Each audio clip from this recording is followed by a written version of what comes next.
You've gained the ability to freely travel between your post-apocalyptic convenience store and the real world.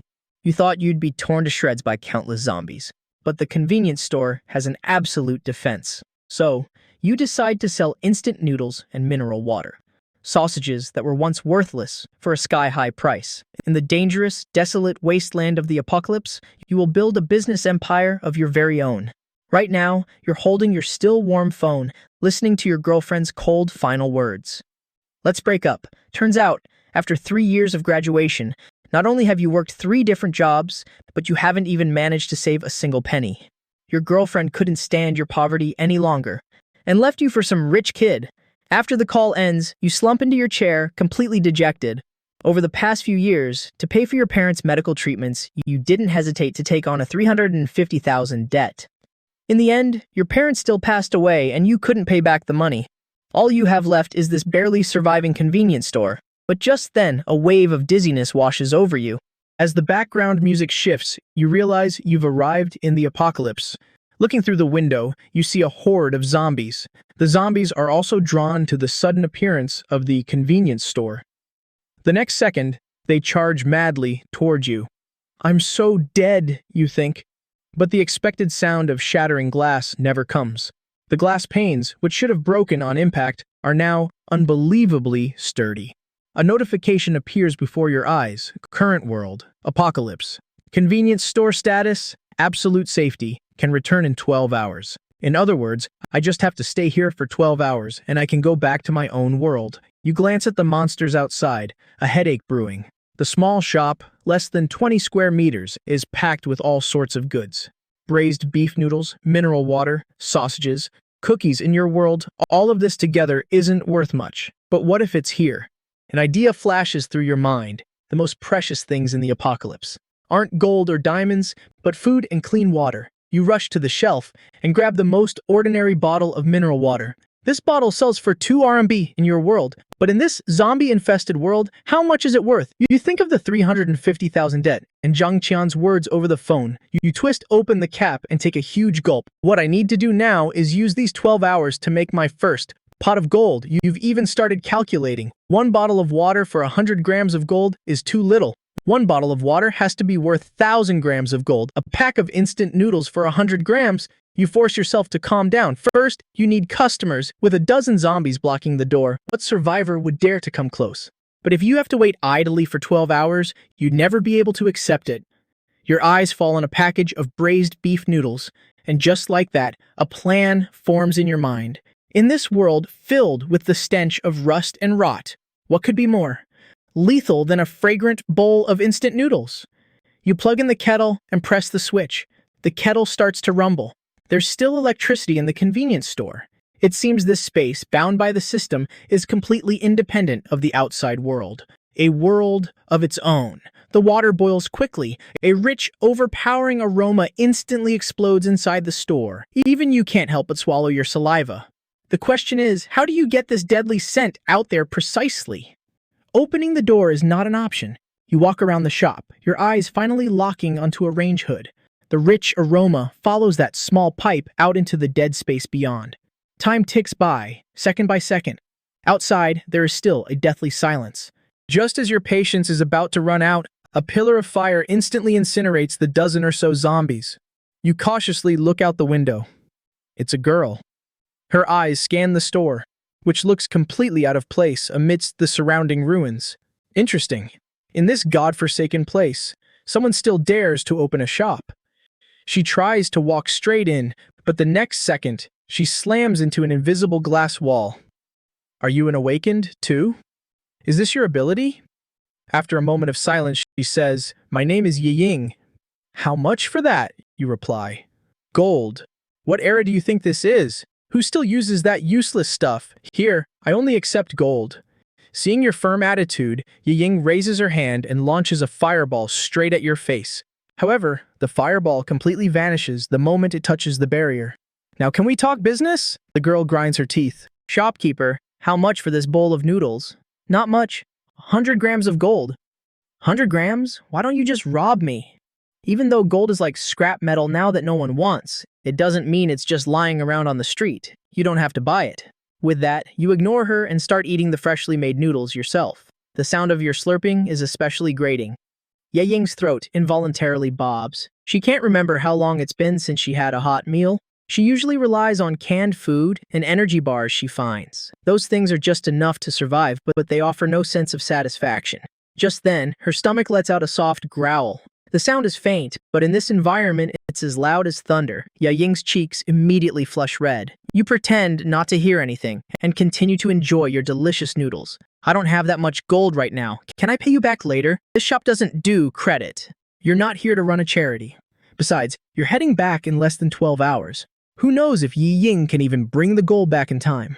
Finally, you finish the last bite of noodles and let out a satisfied burp. You casually grab a sausage from the shelf. With a flick of your finger, the sausage traces a perfect parabola through the air. It's as casual as feeding a stray cat on the street. Ye Ying's body stiffens. This is blatant contempt. But reason tells her she should immediately pick up the sausage and eat it. Time seems to freeze. Finally, after 2.5 seconds, hunger triumphs over pride. In just 3 bites, the sausage is gone. This is my down payment. 100 grams of gold for a bowl of noodles. It's a deal. Wait for me. She leaves you with those 2 words and turns to leave. With her abilities, as long as she can find a survivor settlement or a pre-disaster bank vault, getting 100 grams of gold won't be difficult. But you call her back. Wait, you casually take out a can of Coke. The legendary Coca-Cola, a drink that was everywhere before the apocalypse, but now it's more luxurious than any delicacy. This is 50 grams of gold a can. Before Yi Ying can respond, you tear open a pack of spicy gluten strips. This one's cheaper, 30 grams of gold a pack. Iced Coke, savory spicy strips, and hot instant noodles. Before the apocalypse, this was the cheapest trio imaginable, but now it's the ultimate temptation.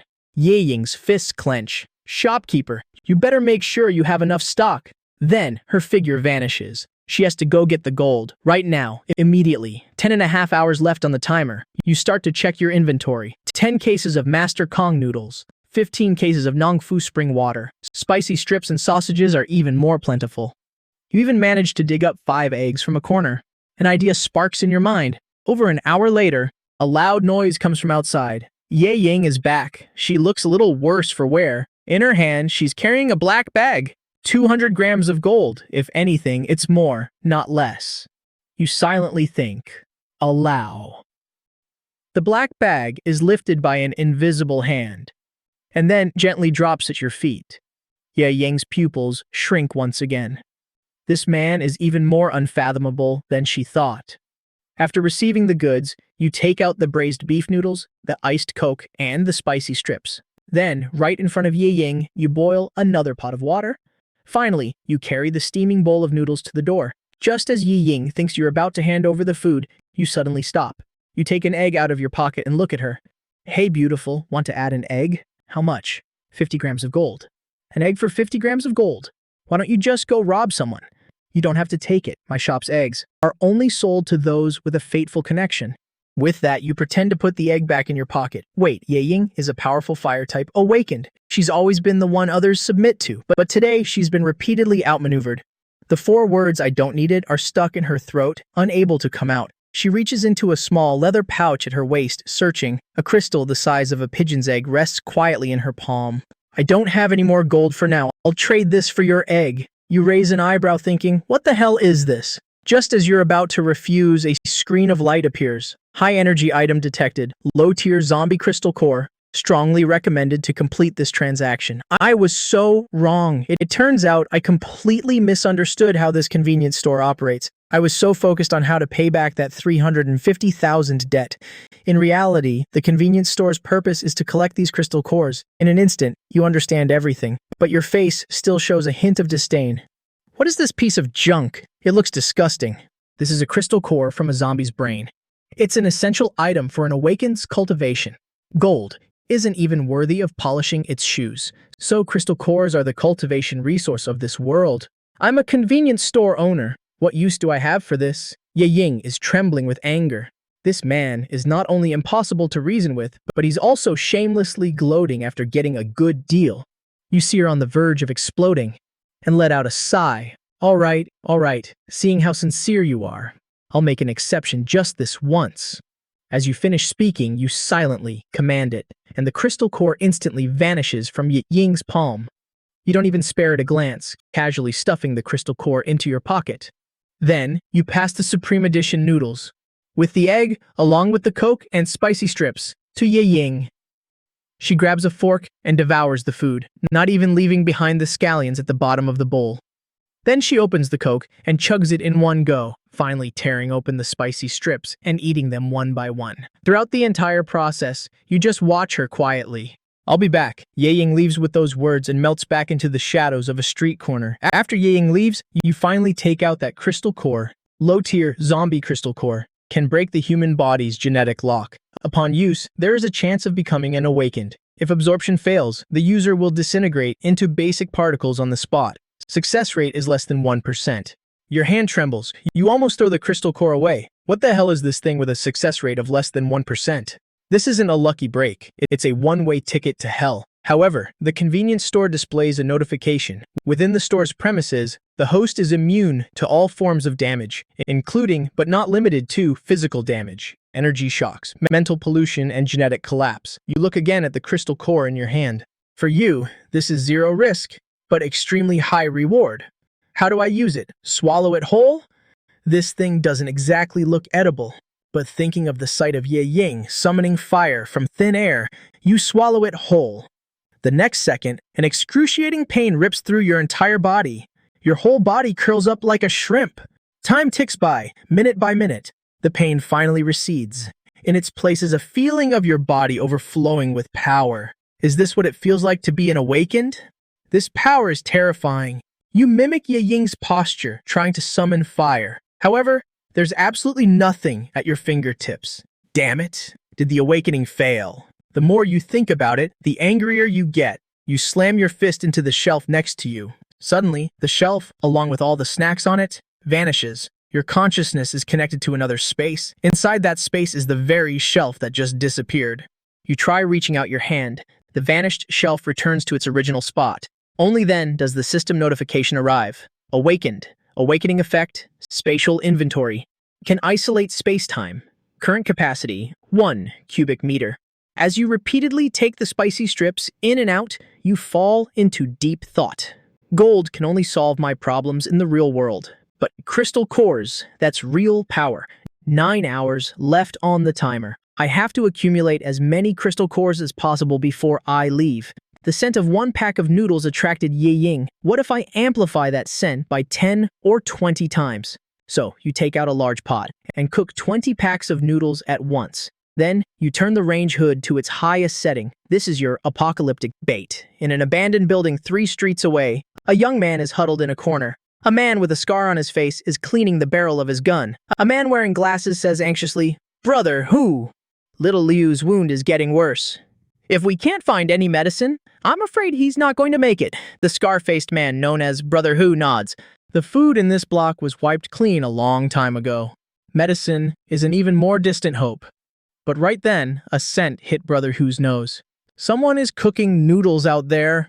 "Shut up!" Reason told him this was absolutely a trap. Anyone who dared to cook so openly was either a madman or a hunter with absolute strength. But his body, long tormented by hunger, was screaming for it. "Found it! Let's eat!" The bespectacled man was also anxious. "Brother Hu, we're out of time. If we're late, there won't even be any broth left." Brother Hu knew better than anyone. If this kept up, all 3 of them would starve to death sooner or later. Finally, a ruthless glint flashed in his eyes. They crossed the streets and saw a grocery store. A giant electric pot sat right at the entrance. Inside were instant noodles and sausages, and you were casually leaning against the doorframe. A trap, definitely a trap. The 3 of them gulped, but no one dared to take a step forward. Right at that moment, he saw that behind an abandoned car across the street, a man was hiding. The other party also noticed Brother Hu's group and quickly made a hand gesture signaling them to be careful. Brother Hu calmed down. He quickly spotted more people lurking around. There was a faint shadow in the second-floor window on the left. A metallic glint reflected from the trash pile on the right. At least 4 groups like them had been drawn in by the smell. Inside the shop, you naturally knew quite a few people were gathering around. "You guys have been watching for so long, aren't you hungry?" Your voice wasn't loud, but it reached the ears of everyone hiding. However, there was no response.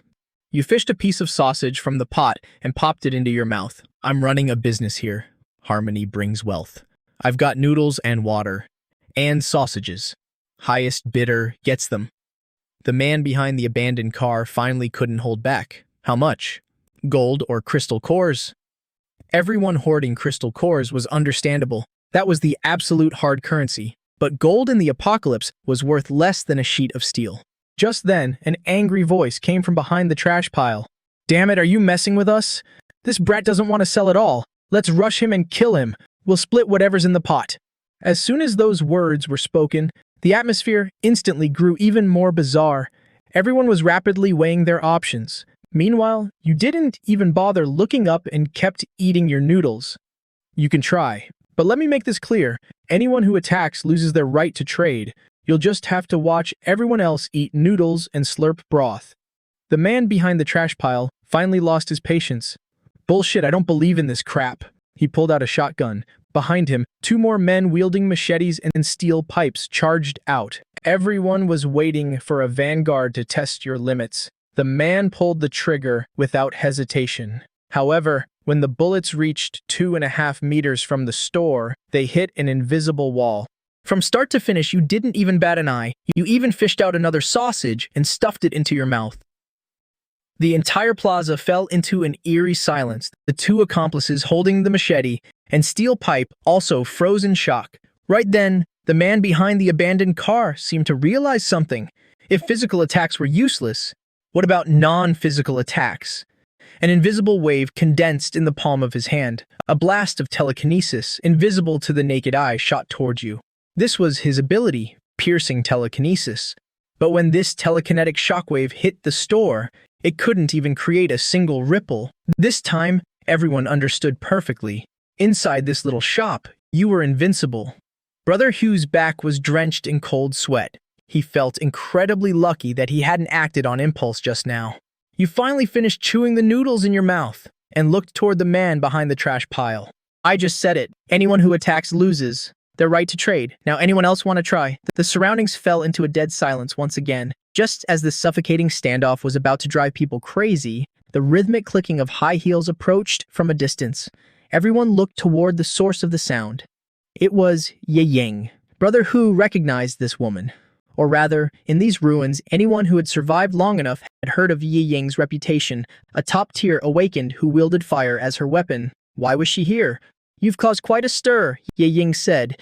There are always fools who refuse to believe in the impossible. I advise you all to drop those foolish thoughts, let alone that scrap metal in your hands. Even I couldn't put a scratch on this store. The entire plaza fell silent again. Brother Hu took a deep breath and slowly stepped out.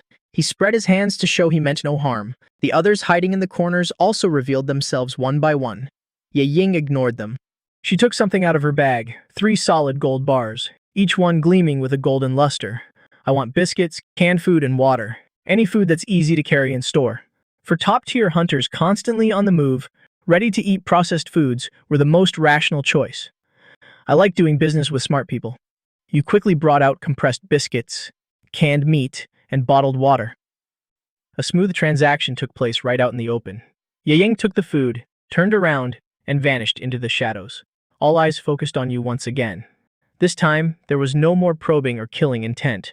Only the purest desire remained. Now it's your turn. You all heard the rules, right? Gold or crystal cores for food. Except for them, of course. The man from earlier couldn't take it anymore. He crawled desperately to the front of your store. Boss? I was wrong. I was really wrong. Please, sir, just give me a bite to eat. Even a sip of soup would be enough. His 2 accomplices behind him also dropped to their knees, begging. The surrounding survivors felt no sympathy, only relief that they hadn't acted so impulsively. I already told you, anyone who makes a move loses their right to trade. After saying that, you paid him no more attention. Your eyes swept over the crowd. Anyone else want to trade?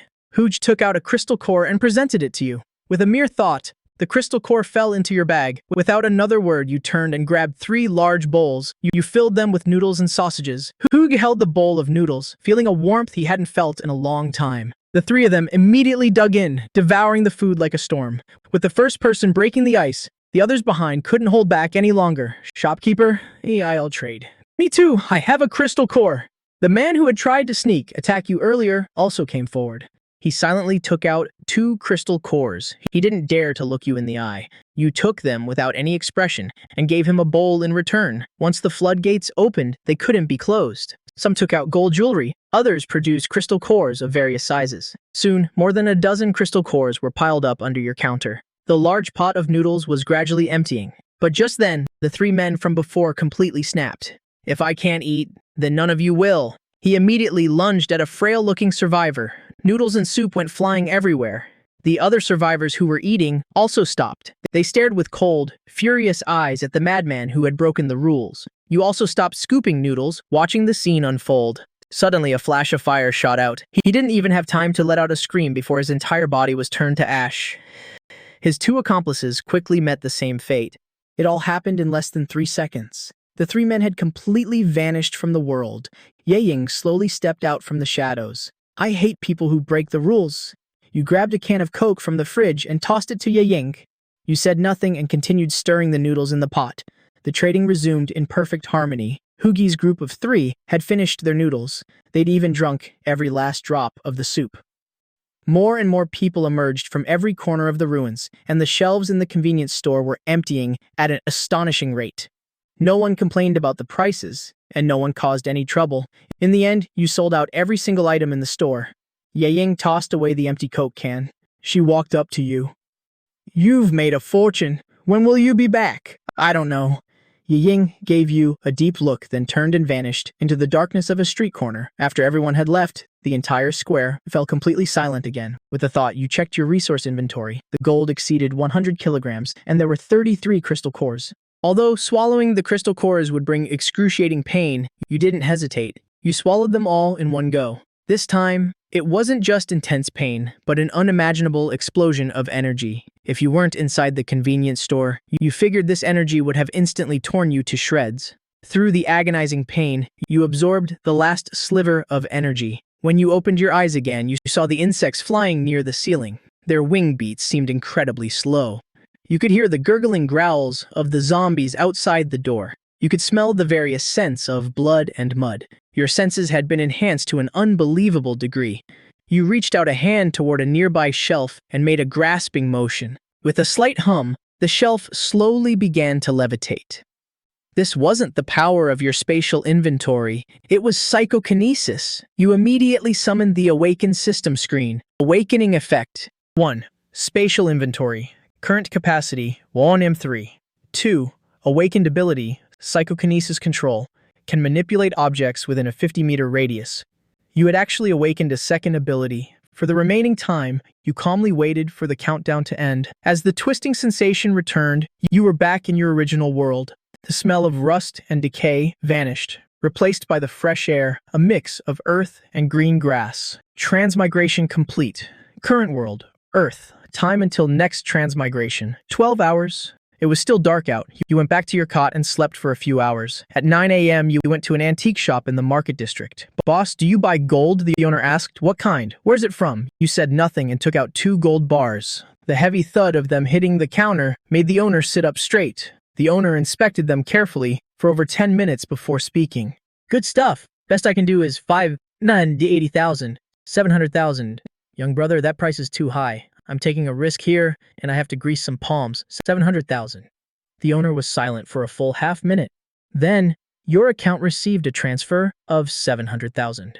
Stepping out of the market, you immediately dialed the debt collector's number. "Hello, who is this?" "Su Shen." "Oh, so you finally decided to call back, huh? What's up? Got the money?" "That's right. Abandoned cement factory number 3, west side of the city. 3 p.m. Bring the IOU. Come alone. 3 p.m. at the cement factory. Biaoge, with 7 or 8 of his lackeys, saw you arrive alone." He spat out the cigarette in his mouth. "Where's the money? Where's the IU?" Biaoge sneered. "You know, with inflation these days, my boy's gotta eat too." Then, he held up 5 fingers. 500,000. And I'll burn the IOU right in front of you. I hate people who break the rules. I was going to pay you 350,000, but now I'm only paying 200,000. Your voice wasn't loud, but everyone present heard it clearly. The thugs looked at each other. They couldn't believe what they had just heard. "You said, how much?" 200,000? Not a penny more, you son of a bitch." one of the lackeys swung a steel pipe straight down. However, the expected scene of blood and gore didn't happen. The steel pipe stopped 10 centimeters from your head. You had caught it with one hand as if it weighed nothing. Two sickening cracks echoed through the factory. Two of the thugs screamed in agony, their cries echoing throughout the cement factory. Biaoge finally snapped out of his shock. Get him, kill him. However, no matter how many of them there were, they couldn't withstand a few of your punches. In no time, the thugs were all lying on the ground. Biaoge was trembling uncontrollably. Not from anger, but from fear. You stay away from me. I'm telling you, my boss is... Biaoge frantically pulled out the IOU. In front of him, you transferred 200,000. It should have been 350,000.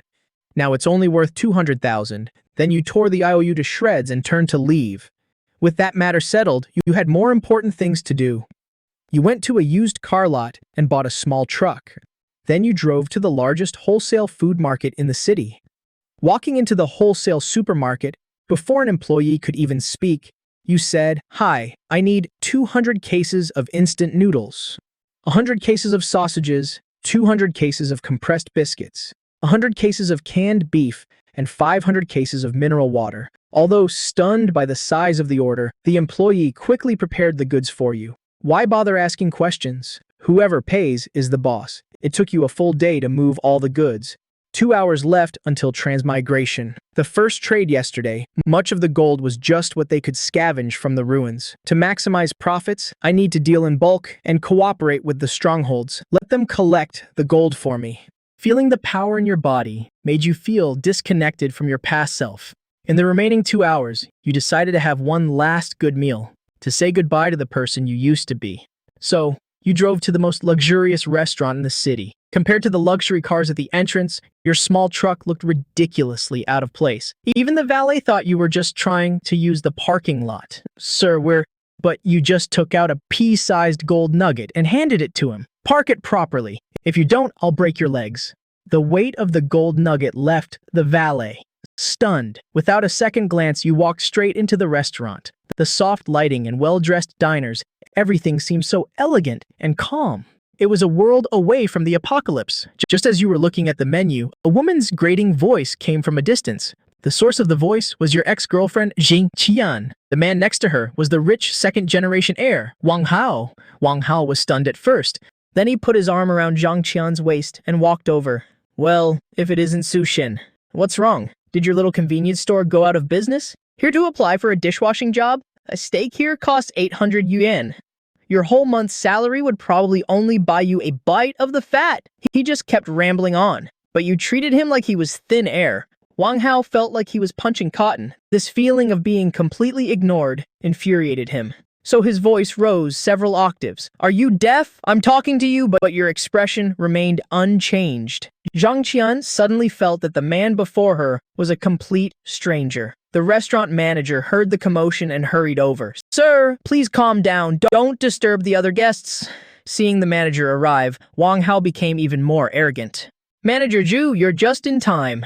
Is your restaurant letting in any old riffraff these days? Letting someone like him sit here really lowers the class of your establishment. Manager Zhu obviously knew Wang Hao. He was the son of some real estate developer in the city. But he noticed that you were incredibly calm. So, he spoke neither arrogantly nor humbly. Mr. Wang, our restaurant treats all guests equally. Then, Manager Zhu immediately bowed 90 degrees to you. Mr. Su, my sincerest apologies. Our service has been lacking. We've disturbed your dining experience. He immediately had a waiter lead you to a premium private room. From beginning to end, you didn't even glance at Wang Hao. Wang Hao wanted to say something else, but Manager Zhu cut him off. Mr. Wang, please stop causing a disturbance immediately. Otherwise, I will have to ask security to escort you and this young lady out. In the private room, exquisite dishes were brought out. Before, you wouldn't have even been qualified to eat here. Now that you've tasted it, you realize it's nothing special. After the meal, you returned to the convenience store. At this point, there were 150 seconds until the next transmigration. When the time was up, the hustle and bustle of the city quickly faded away, replaced by the deathly silence of the apocalypse. The 12-hour transmigration interval had also changed to 11 hours. You guessed that as the number of transmigrations increased, you would eventually be able to travel freely between the apocalypse and the real world. You could feel many eyes from the surroundings fixed on this place. The survivors from last time had spread the news of the mysterious convenience store far and wide. Now, the ones coming were no longer starving stragglers, but scouts from various organizations. About 10 minutes later, a man walked toward the convenience store. He had a wooden stock rifle slung over his back. He stopped at the entrance. "My name is ZZ. I represent the Panchi Stronghold, and I'd like to talk to you." "How so?" "Our stronghold needs a large amount of supplies. Food, water, medicine, weapons, ammunition. We need it all. I don't sell weapons here." ZZ didn't look disappointed. It seemed he had expected that. He took a gold bar from his bag and placed it on the table. "This is a deposit. We want to establish a long-term partnership with you. We hope the prices can be favorable. My prices are the same for everyone." In the darkness behind him, there were a few slight movements. ZZ raised a hand to signal them to stand down. "We are very sincere." You said nothing, but reached a hand toward a can of meat on the shelf and made a grasping motion. A can of meat slowly levitated to the counter. ZZ's pupils contracted. Psychokinesis. Before coming here, ZZ had thought your only advantage was that impenetrable defense. He never expected you yourself were a powerful awakened. One case of canned goods for 1 gold bar. We need an exact quantity. We need to know just how much stock you have. This was also one of the purposes of his trip. You gave a faint smile. With a snap of your fingers, suddenly on the ground appeared a mountain of bottled water. The sight made ZZ's brain freeze for a full 2.5 seconds. "Is this enough?" If not, you snapped your fingers again. Another mountain, this time of compressed biscuits, appeared. ZZ swallowed hard. The man before him didn't just possess psychokinesis, he also had a spatial ability. "What's the price?" "I already told you. 1 gold bar for 1 case of canned goods." "We'll take it all. But we need time to prepare the gold. Gold can be exchanged for goods, plus some miscellaneous items. But to get goods in bulk, you'll need to pay a different price. Crystal cores can't be used for trade. They are the source of an awakened's power.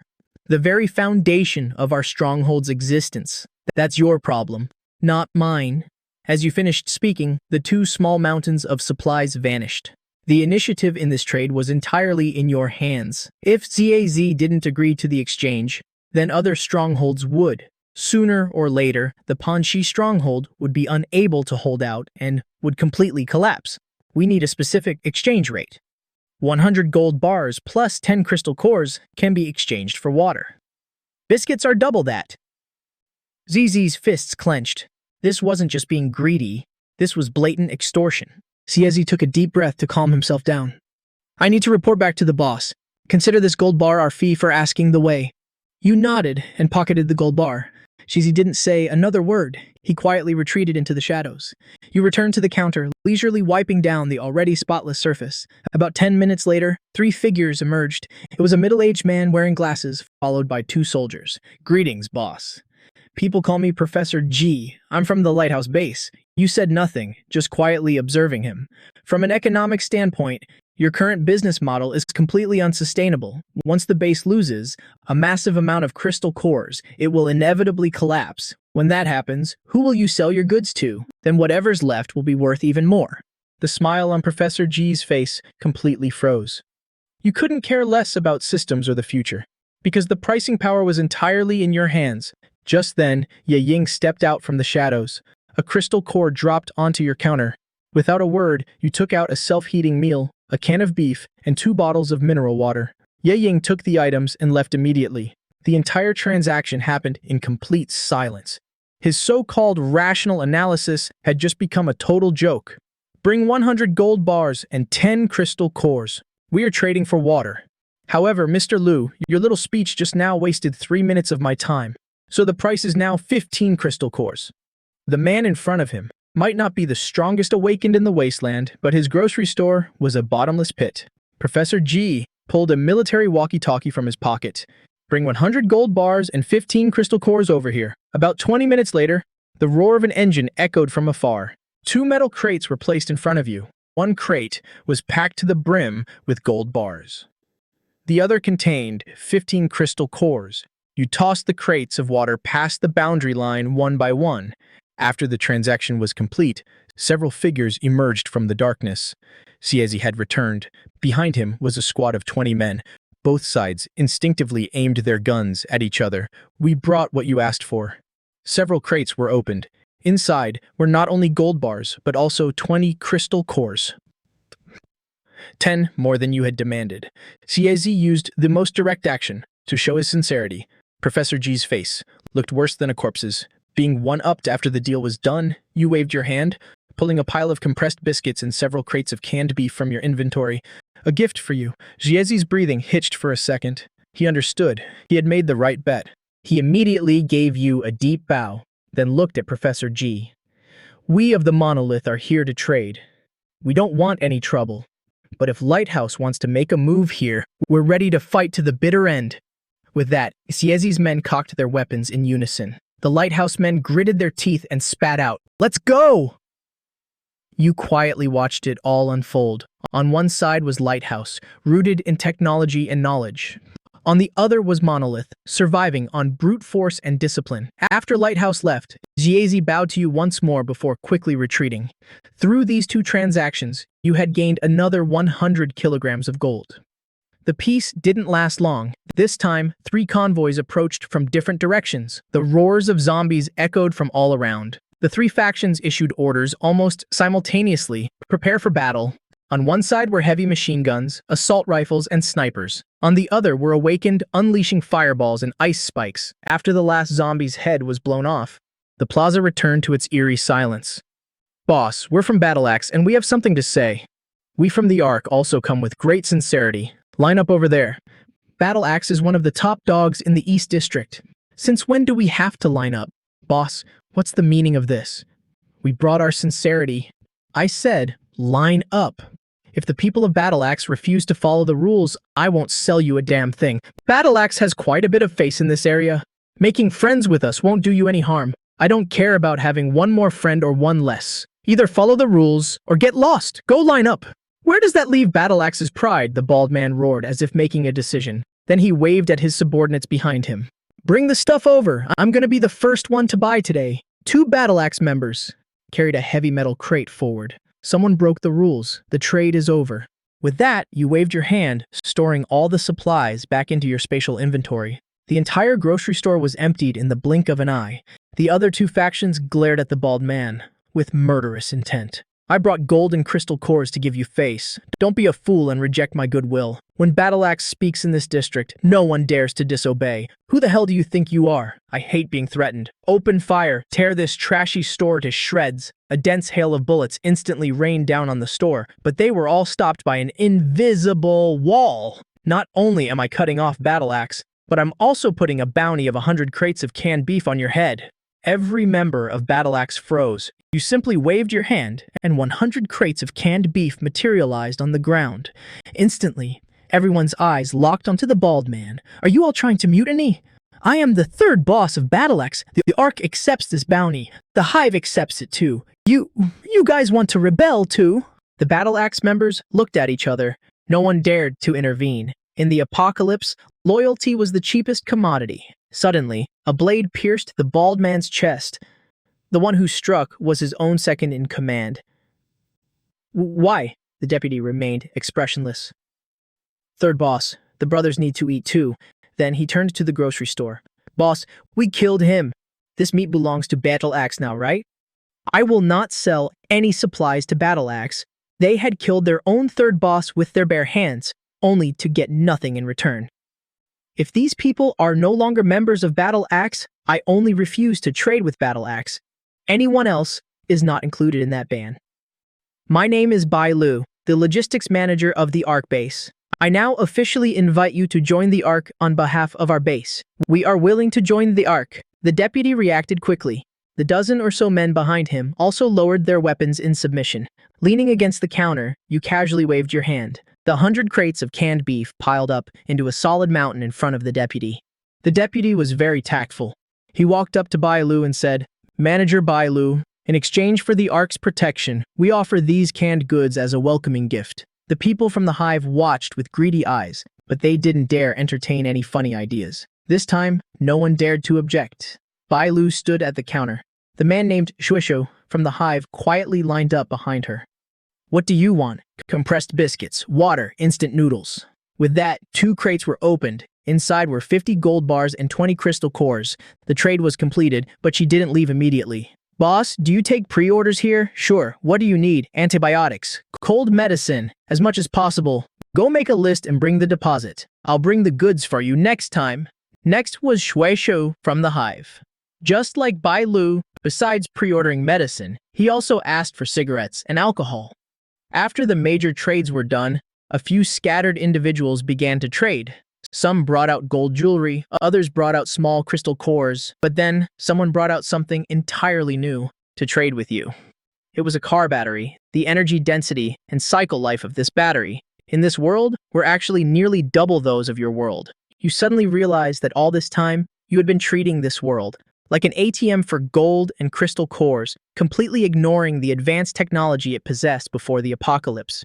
You turned around and took out 2 loaves of bread, a bottle of mineral water, and 2 sausages. The surrounding survivors stared in disbelief.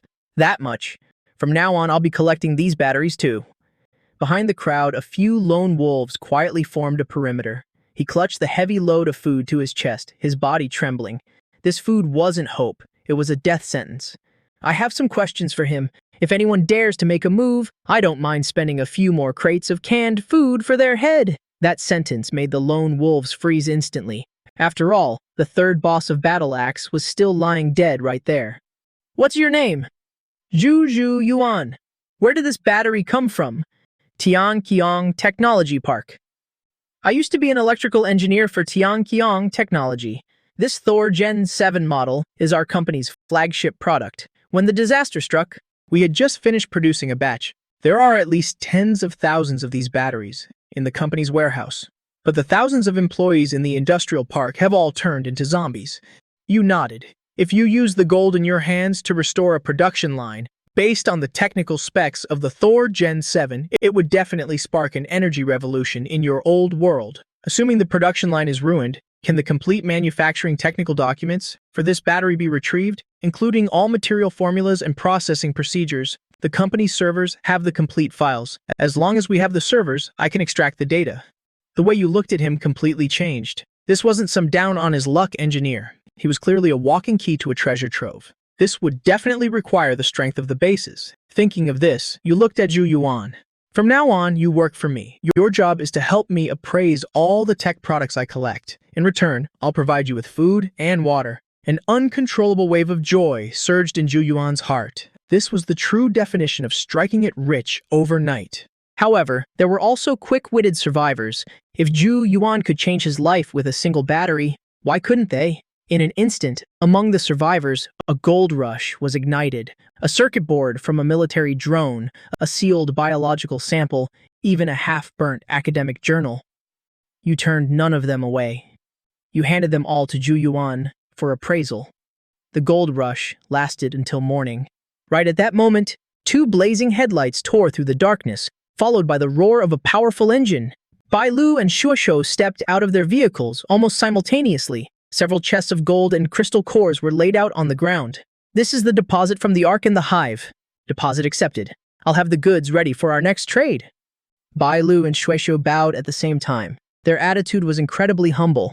Even though the transaction was complete, neither of them showed any intention of leaving. Their eyes fell on Zhu Yuan and the pile of junk on the ground. Your gaze remained calm and unwavering. In the North District, there's the Tianqiang Technology Park. There are tens of thousands of finished Thor Gen 7 batteries there. But there are also over 5,000 zombies. That number is enough to swallow everything whole. Boss, are you suggesting I'm giving you a chance to strike it rich? I'll provide the capital. You provide the manpower to clear out the tech park and bring the servers and machinery parts back here intact. Bai Lu and Shueishu's brains were working in overdrive. The risk was hellish, but the reward was heavenly. More importantly, it was a chance to forge a deep connection with this mysterious boss. The Hive accepts. Our strike team has the strongest solo combat capabilities in the entire wasteland. We guarantee the mission's success. Don't overstate yourself, Shueishu. The Ark has the top technical squad in the wasteland. When it comes to dismantling and transporting, only we can pull it off without a single mistake. The Tianqiang Tech Park mission, the Monolith accepts. We have the most awakened. We guarantee we'll bring the servers back intact. Ridiculous. 5,000 zombies. Even if your awakened exhaust all their stamina, how many can they actually kill? Going there is just throwing your lives away, Ziezi. This isn't something that can be solved with brute force alone. Without our technical staff, you wouldn't even be able to get past the tech park's front door. Tianqiang's chief electrical engineer, Wang Chongming, is currently at our lighthouse base. No one knows that place better than him. As soon as those words were spoken, the expressions of Bai Lu, Shueshou, and Siezi all changed drastically. Lighthouse actually held such a trump card. Enough. Whether it's the Ark, the Monolith, or whatever else, I only care about the results. If the servers suffer even the slightest damage, if I don't get what I want, none of you will ever trade so much as a crumb of bread from me again. Your words were so direct and unforgiving that the representatives of the four factions instantly turned pale. We agree to cooperate. With the first faction's agreement, the other three quickly followed suit. The four top factions of the Wasteland had formed an unprecedented alliance. An allied army of nearly 100 awakened and hundreds of elite soldiers was born. Zhu Yuan will go with you. You must bring him back safely. Not a single hair on his head is to be harmed. Rest assured, boss. We guarantee Mr. Zhu Yuan's safety. There's one hidden risk in this operation. The third boss of Battle Axe died here. Lei Bao is a man who always seeks revenge. He definitely won't let this slide. Battle Axe's strength might not match yours, but if they're dead set on sabotage, any interference while you're fighting thousands of zombies could lead to irreversible consequences. Everyone's eyes focused on Su Chen once again. An ordinary member of Battle Axe is worth 10 crates of canned beef. A squad leader is worth 100 crates. As for their big boss, Lei Bao, I'm putting a bounty of 1,000 crates on him. Whether it's you or any drifter in this wasteland, whoever brings his head to me gets the canned meat. The four factions drew a sharp breath. The so-called risk Bai Lu mentioned was no longer a risk in the face of this man. The plaza fell into a dead silence. The representatives of the four factions didn't dare harbor any petty schemes anymore. Today it might be Battle Axe. Tomorrow it could be any of them. Once the bounty was issued, there was no room for negotiation. Bai Lu, Huang Feng, Xiezi, Professor Ji, four figures who could shake this land with a single stomp, didn't utter another word of nonsense. They divided the tasks at top speed, then each led their subordinates, and quickly drove off. Before leaving, Bai Lu specifically walked up to Zhu Yuan. Mr. Zhu, please come with us. We'll need you to provide more details about the tech park on the way. Zhu Yuan instinctively looked toward the grocery store. After receiving a nod from Su Chen, he finally got into the Ark's vehicle. After closing the door, Su Chen wasn't in a hurry to return to the other world. He turned off the lights and took out all the crystal cores he had gathered from the past 3 days of trading. Without a hint of hesitation, he grabbed a handful and shoved them into his mouth. The familiar, agonizing pain hit him once again. When the final surge of energy absorption ended, he groggily opened his eyes. Awakened. Su Chen. Awakening ability. 1. Spatial inventory, current capacity, 3,000 cubic meters. Awakening ability 2. Telekinesis. Can manipulate objects up to 200 kiloses. Can shape and accelerate objects. It was no longer just simple remote fetching. His gaze shifted to the iron shelf in the corner. This time, he wasn't weak at all. Without even raising his hand, with just a single glance, the iron shelf was instantly crushed into an ultra-high-density block of metal. Time remaining until world transit, 12 minutes, it was time to head back. The appearance of the Thor Gen 7 battery was like a seed, planting a forest of ambition in his heart. He was no longer satisfied with just being a simple, instant noodle merchant. He wanted to build an empire, his very own business empire in this safe modern world. Those hundreds of tons of gold needed to be quickly converted into liquid capital. But with such a massive amount of gold, selling it through normal channels was absolutely impossible. A name popped into his head. Brother Liu. That loan shark thug was already deeply involved in the city's underworld. Using him as a middleman was the most efficient method right now. Once the capital was ready, he would massively restock his supplies, filling up the 3,000 cubic meter spatial inventory and the grocery store. Then, he would register a tech company, setting up the framework in advance to receive the technical documents from the Tianqiang Tech Park. Su Chen's thought process was crystal clear. Every step was geared toward that colossal goal. At that moment, the transit was ready. With a mere thought, the familiar sensation enveloped his body once again. Transit complete. Current world, Earth, cooldown time for next transit, 11 hours. Outside the window were the city's neon lights and bustling traffic. Compared to the deadly wasteland from 7 seconds ago, it felt like two entirely different universes. This stark contrast only solidified his resolve to firmly grasp this power. Back in reality, he didn't leave the grocery store immediately but lay down on his bed. His surging mental strength significantly reduced his need for sleep, but a few hours of rest would help his body recover to its peak condition. When he opened his eyes again, it was already 11 o'clock a.m. After a quick lunch, he called Brother Biao. "Hello, who is this?" "It's Xiao Guo." "Brother Biao, are you busy?" "I'm here." "Brother Guo, what are your orders? I have a batch of goods I want to sell." "Brother Guo, if I may be so bold to ask, is this stuff clean?" "There's a little risk, but not much. Same place as last time, the cement factory. Come alone." "Understood, understood. I'll definitely be there on time." Soon, it was 3 o'clock p.m. It was the same cement factory, but this time, the person sitting on the sofa was Su Chen. Brother Biao arrived right on time. In front of Su Chen, he didn't even dare to breathe too loudly. "Brother Guo, the goods you want to sell are?" He casually pulled a gold bar from the sack. Brother Biao's pupils shrank slightly. A 500-gram gold bar. It was valuable, sure, but any large jewelry store could easily handle it. Just as he was thinking that, Su Chen pulled the sack wide open. A bag packed to the brim with gold bars left Brother Biao frozen in place. It wasn't just one bar, it was a whole pile. 20 bars in total, each weighing 500 grams. Brother Biao's body trembled uncontrollably. 2,500-gram bars, that was exactly 10 kilograms. Did he rob a bank vault or hijack an armored truck? Thinking back to what Su Chen said on the phone about not much risk, how the hell was this not much risk? Just touching this stuff was basically a one-way ticket to the execution block. He wouldn't even dare dream of being involved in such a massive crime. Brother Guo, are you trying to get me killed? Can you handle it or not?" Brother Biao fell silent. He really wanted to say he didn't dare handle it. He wanted to say he wasn't worthy of handling it. He didn't dare look Su Chen in the eye. He had already pegged him as an extremely ruthless criminal. "You can't even handle this little bit of gold? With this little guts, you call yourself a loan shark. You can't even get this little job done. Brother Guo, a case this big, I really don't dare touch it. Relax. This gold is completely clean. It's not tied to any crime. I'm just too lazy to go sell it bar by bar myself. You get what I mean? Brother Guo, shh, can I make a call to ask around? My contacts in the underworld?" Su Chen waved his hand. Brother Biao felt like he had just been granted amnesty. He didn't dare walk too far away, making the call right there on the spot. He even turned on the speakerphone. "Hello, Biao, what's up? Has there been any gold-related cases in our territory lately?" The person on the other end seemed a bit confused, but answered honestly. "What cases? There are cameras everywhere nowadays. Who dare touch that stuff? Did you strike it, rich kid? Looking to buy gold?" After getting his answer, Brother Biao felt like he'd just taken a tranquilizer. He hung up the phone. The way he looked at him had completely changed.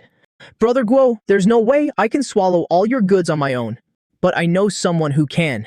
He waved his hand dismissively. Brother Biao tremblingly dialed another number. "What is it?" "Sister Su, it's Biao. I've got a big shot over here. He's got a batch of gold on hand. Looking to sell." "Yes, ma'am. It's not a small amount. Yes, 10 kilograms, and there's more where that came from." This time, the other end of the line stayed silent for a long time. Half an hour, the usual place. "I'll inspect the goods myself." Half an hour later, they arrived at a private club. Sister Su was a woman dressed in a cheongsam. She made an inviting gesture toward him. He didn't stand on ceremony, striding over and taking a seat. Then he tossed the sack onto the table. The woman called Sister Su didn't stop brewing tea. Only when she pushed a teacup in front of him did she speak unhurriedly. "How should I address you, friend?" "Guo." "Mr. Guo, may I see the goods?" He nodded. After opening the bag, 20 gold bars lay quietly inside. Sister Sue's technique was extremely professional. She inspected them and muttered to herself, 999 pure gold. The weight is also standard, large gold bars. Finally, she looked up at him. "Mr. Guo, such a large batch of goods. What's the source?" He picked up the teacup and took a sip. "Mr. Guo, it's not that I don't trust you, but this line of work has its rules. 10 kilograms is no small sum. I have to ask to be sure." She observed his expression as she spoke. However, he said nothing, only glancing at Brother Biao. Brother Biao immediately understood and hurriedly backed out of the room. Then he took a gold bar out of the bag. Right in front of Sister Sue's eyes, he squeezed it slightly. The gold bar was crushed and deformed like a piece of modeling clay. Someone with this kind of strength had absolutely no need to peddle black market gold. She took a deep breath and made her offer. 700 a gram, 10 kilograms is 7 million RMB. He neither agreed nor refused. What's the maximum amount of goods you can take? A flicker of surprise crossed Sister Sue's face. This was a test of her entire network's distribution capacity. Mr. Guo, if the goods are all as clean as this, I can help you move 50 kilograms a month. In other words, 35 million RMB a month. Too slow, he held up one finger. 100 kilograms? 1 ton. Sister Sue could no longer maintain her composure. Mr. Guo, are you joking with me? 1 ton of gold at current market prices. That's nearly 1 billion RMB in cash flow. My operations simply can't handle that. No private channel can digest 1 ton of gold in a single month. This isn't just about money anymore. It's challenging the entire modern financial regulatory system. Besides, hundreds of millions in liquid cash will definitely attract attention and trouble from the higher-ups. He had naturally considered this issue as well. So he said, "What if I don't need it all converted into cash?" "You mean an asset swap? I need an industrial park or a battery manufacturer." This unexpected answer left Sister Sue completely stunned.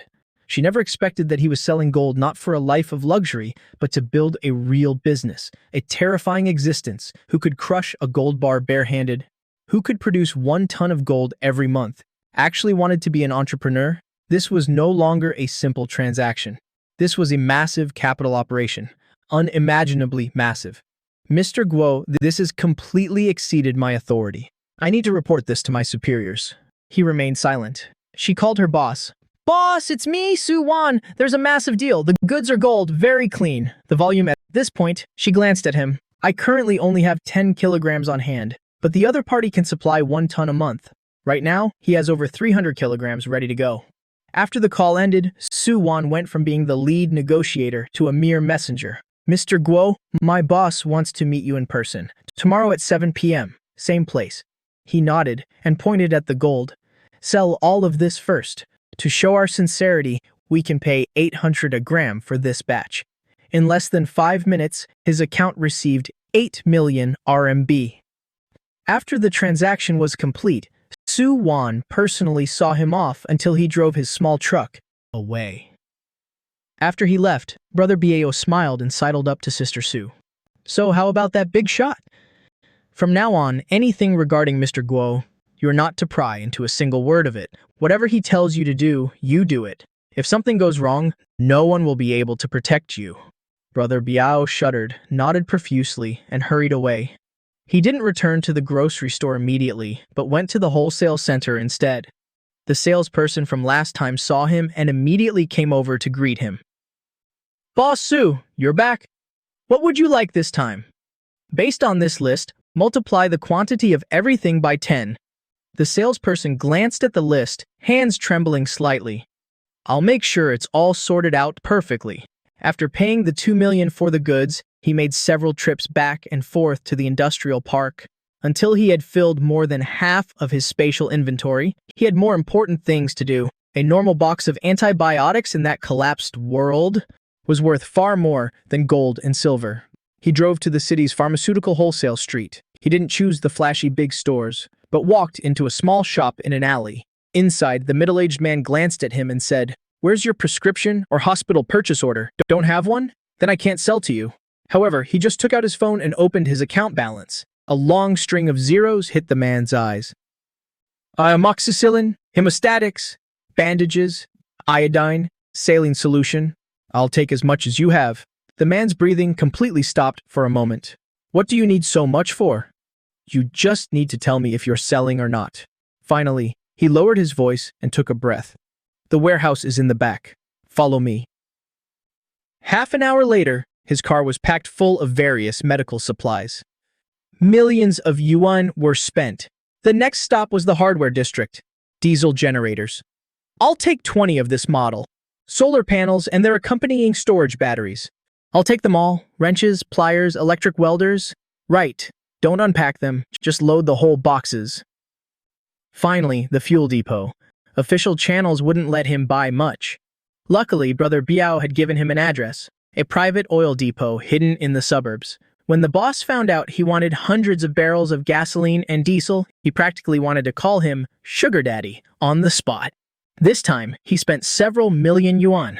Later, in the other world, it would pay off 1,000-fold, 10,000-fold. Right now, the transmigration cooldown still had half an hour left, but he decided to take it easy for a bit. After all, if he crossed over now, it would be night there. He planned to adjust the timing a little. It was best to cross over during the day. Time passed until dawn. He opened his eyes. It was exactly 6 a.m. The familiar sensation of weightlessness instantly enveloped his body. Transmigration complete. Current world, apocalypse. Next cooldown, 10 hours. As soon as he opened the door, a group of people was already waiting. "Boss, I have this battery. Take a look." In the person's hand was a 7th-generation Thor battery. A second later, the battery vanished, replaced by bread and mineral water. After that, the survivors swarmed in until 7 a.m. Following a slight tremor, the representatives of the 4 major factions in the ruins stepped out of their vehicles simultaneously. "Boss, we're ready. All technical personnel and equipment are in position. The Hive's vanguard has already set out to clear the obstacles on the road. Engineer Wang Chongming has confirmed the exact location of the server. We can move out at any time. Has everyone eaten breakfast?" The sudden question caught ZZ's group off guard.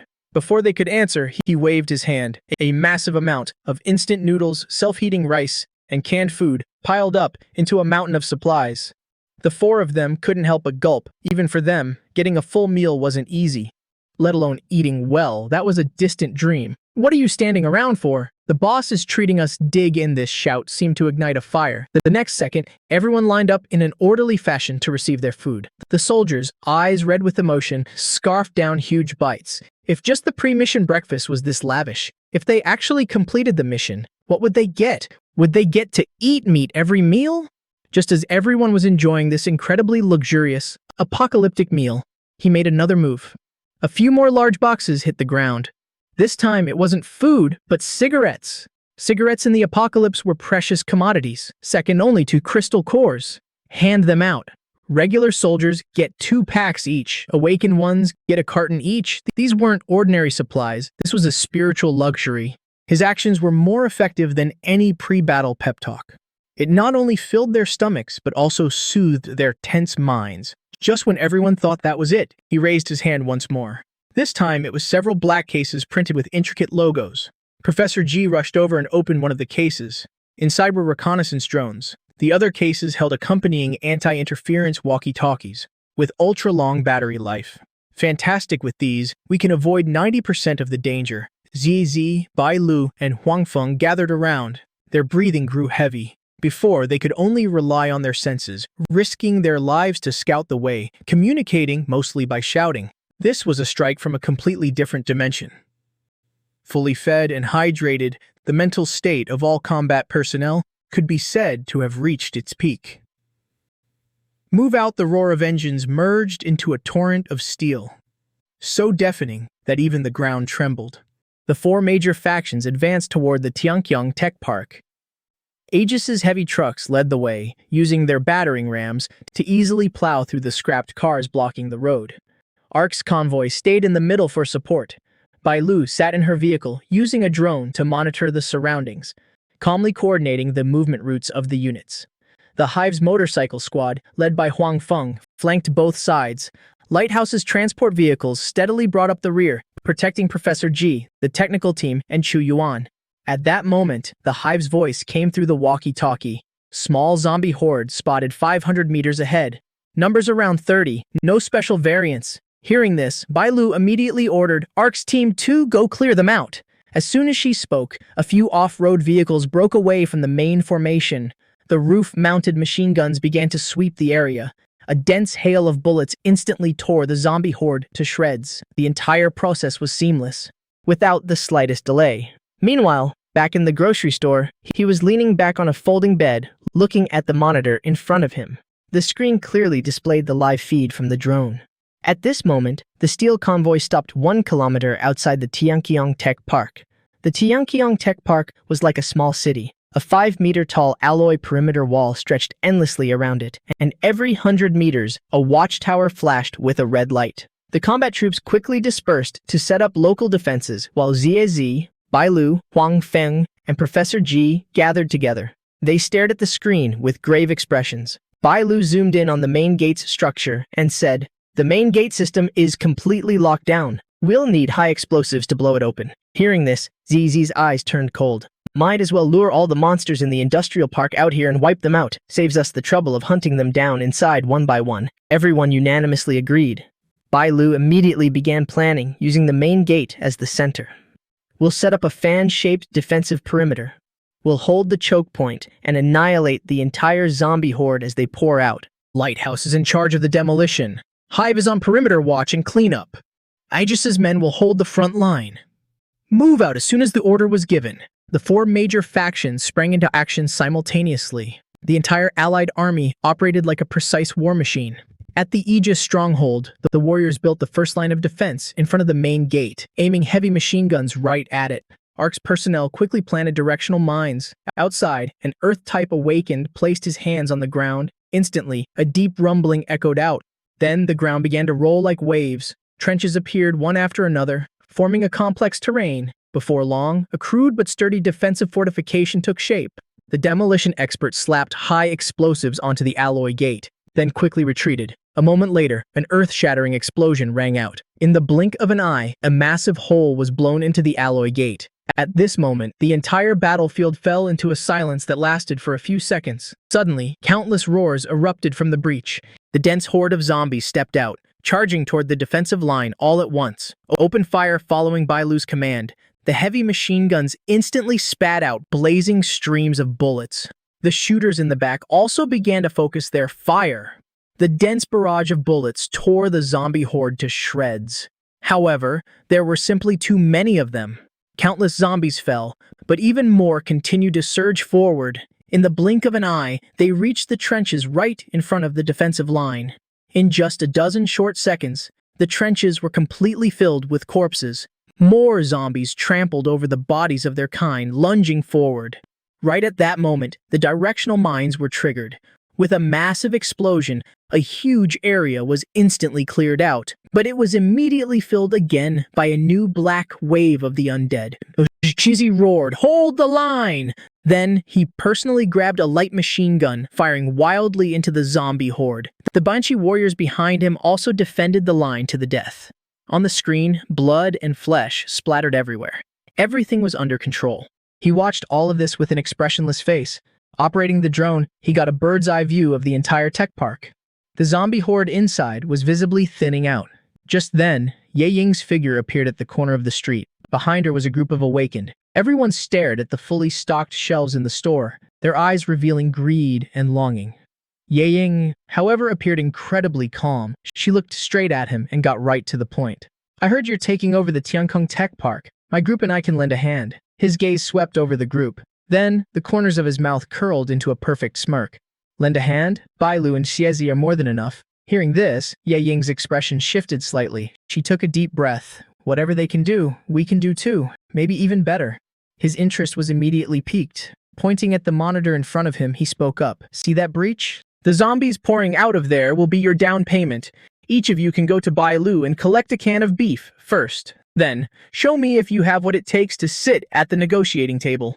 The awakened group felt both humiliated and furious upon hearing this. "You want us to risk our lives for a single can of beef? Do you think we're beggars?" The incessant grumbling echoed, but Ye Ying acted as if she didn't hear a thing. She kept her eyes locked on him. She barked, "Everyone, shut your mouths. Whoever wants to leave, get the hell out right now. Whoever wants to stay, follow me to get your cans and then we get to work." With that, she strode toward the tech park, leaving the awakened looking at each other in hesitation.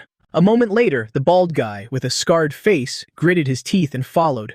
Seeing this, the rest of them also trailed behind. From the convenience store, he took it all in. A cold smirk played on his lips. What he wanted wasn't a bunch of mercenaries who only cared about money, but a force completely loyal to him.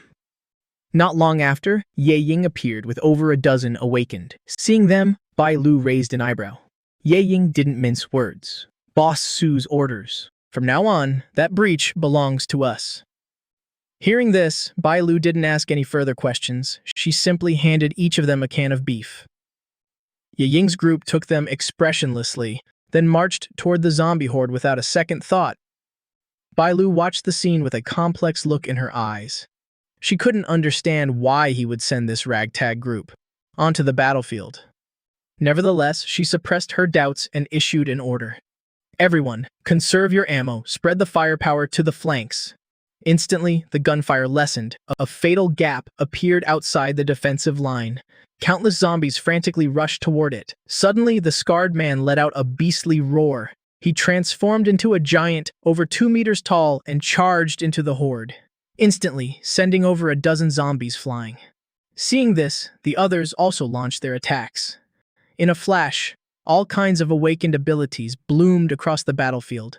But very quickly, the problem became glaringly obvious. The awakened were fighting independently, with absolutely zero coordination. Their attacks were wild and effective, but their defense was full of holes. Occasionally, a few zombies would slip through their line. The soldiers had to quickly fire backup shots to take them down. Ye Ying stood at the back of the team, observing coldly. Not long after, the team showed signs of crumbling.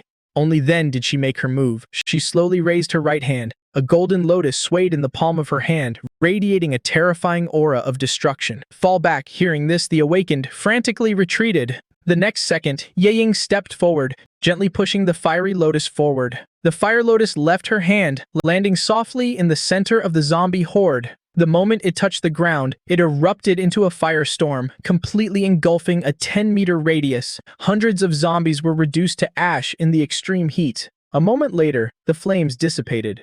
Everyone stood frozen in shock. Watching the monitor, he smiled. This Ye Ying is quite interesting. She's strong enough and keeps a clear head. Compared to the others, she's in a league of her own. As he pondered, he noticed the zombies pouring from the breach were thinning out. The ones inside were also nearly cleared. Bai Lu and the others noticed this as well. Morale on the battlefield instantly soared. The zombie horde was completely halted. Bai Lu's voice echoed across the defensive line. All units, advance, maintain a defensive formation. Move into the central plaza and secure the area. The roar of engines echoed once more. The torrent of steel swiftly pushed into the tech park. Inside the industrial park, asphalt roads branched out in all directions. High-tech buildings could be seen everywhere. Soon after, Professor G successfully connected to the area's intranet. He projected a 3D map into the air. Bai Lu quickly divided the map into 4 sectors, split up to maximize efficiency. Banshee will clear the industrial zone and assist Zhou Yuan in checking if the production lines are intact. Fingxiao will sweep the perimeter and the rooftops. Fangzhou will handle the administration building and the data center in the west. Dengta will escort Professor Ji and Wang Chengming into the R&D building to locate the main server. The orders were issued in an instant. The Allied forces quickly split into 4 groups, rushing toward their respective target areas. However, Ye Ying's group was left standing there, isolated. With complex expressions, they watched the 4 major factions leave. Just then, Bai Lu returned. Boss Su sent a message. He wants you to clear out the 6 dormitory buildings in the north. Any problems? Hearing this, Ye Ying gave a slight nod, then strode toward the dormitories. Seeing this, the others followed right behind her. Meanwhile, the Dengta team had arrived at the R&D building. Professor Ji immediately had his men clear the path before heading down with Wang Chongming in the elevator to the 3rd basement level. A moment later, the elevator doors opened silently. At the end of the corridor, on the 3rd basement level, was a blast door. Wang Chongming couldn't help but step forward, entering a passcode into the control panel next to the door. With a loud clack, the heavy mechanical lock began to turn. Then, the blast door slowly opened. A blast of cold air immediately rushed out. Inside the room were countless black servers, lined up neatly. Myriad indicator lights blinked in the darkness. Seeing this, they quickly entered the room to search for the main server. Very soon, Wang Chongming said excitedly, found it. Hearing him, Professor Ji hurried over. At the same time, several technicians immediately fanned out, plugging storage devices into the server ports to begin copying. On the computer screens, the blue progress bars slowly filled up. Professor Ji grabbed his walkie-talkie. Boss Su, this is Dengta. We've reached the target location. Data copying is estimated to take 40 minutes. At the same time, in the massive production facility in the east sector, the combat team had completely cleared out the zombies. Zhou Yuan was standing in front of a giant piece of manufacturing equipment. His fingers danced rapidly across the control panel. Soon, the indicator light above the machine turned from red to green. Seeing this, Zhou Yuan shouted in excitement. Awesome! The main structure of the production line is still intact.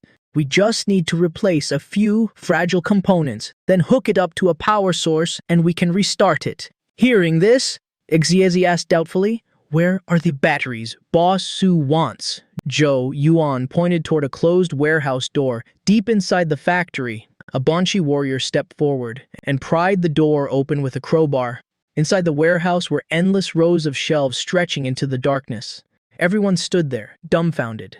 Neatly stacked on the shelves were brand new cardboard boxes. The boxes clearly bore the logo of the Laitian Gen 7. A warrior stepped up and sliced open a box with his knife. The next second, a brand new battery rolled out. The Banshee warriors instantly erupted in cheers. Zhou Yuan excitedly ran back and forth between the shelves, using his tablet to quickly scan barcodes and take inventory. There are at least 30,000 batteries here, and they're in excellent condition. The defect rate is no more than 5%. Hearing this, Xiezi was overjoyed. Pack it all up, Boss Su's canned meat is going to be piled up like a mountain. Just then, Zhou Yuan's shout rang out again. There isn't just one production line here. There are 2 complete production lines. Xiezi burst into laughter that shook the entire factory. He grabbed his walkie-talkie to report. Boss Su, we found 30,000 intact batteries in the warehouse, plus 2 complete production lines. Back in the convenience store, he was still leaning back on his folding bed as the walkie-talkie continuously broadcasted reports of victory. Feng Sao has secured all high vantage points.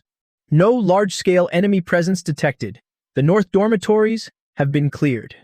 However, his expression didn't change in the slightest. He simply used telekinesis to pull a can of Coke from the shelf, then took a leisurely sip. Very soon, the data copying was complete. All the batteries were packed up as well.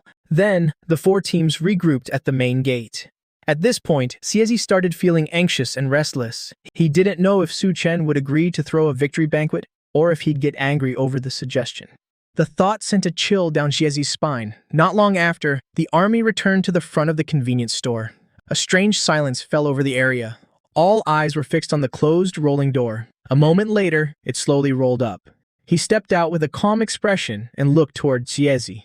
Xiezi, earlier you mentioned wanting to throw a victory banquet, right? Hearing this, Xiezi's heart skipped a beat, cold sweat beading on his forehead.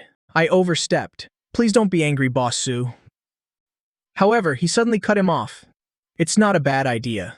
Then, with a gentle wave of his hand, a mountain of meat instantly appeared in the middle of the plaza. Pork, beef, chicken, duck.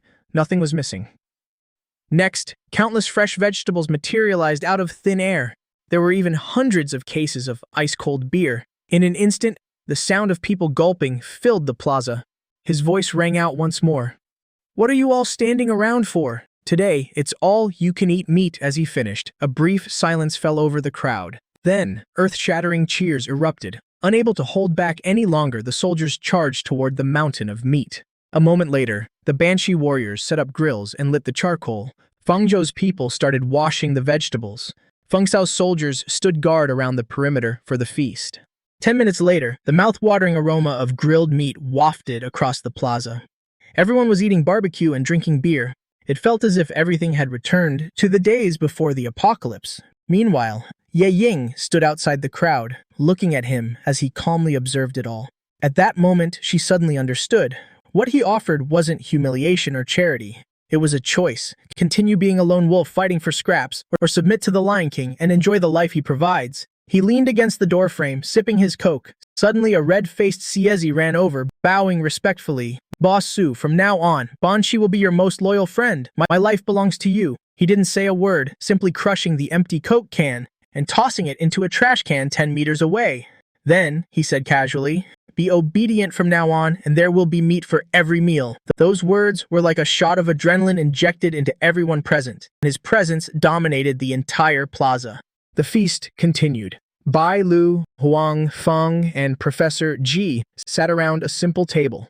They knew full well that as of today, the rules of the wasteland had changed. A long while later, the glowing embers slowly died out. The mountain of meat had been completely devoured. At that moment, the rolling door silently went up.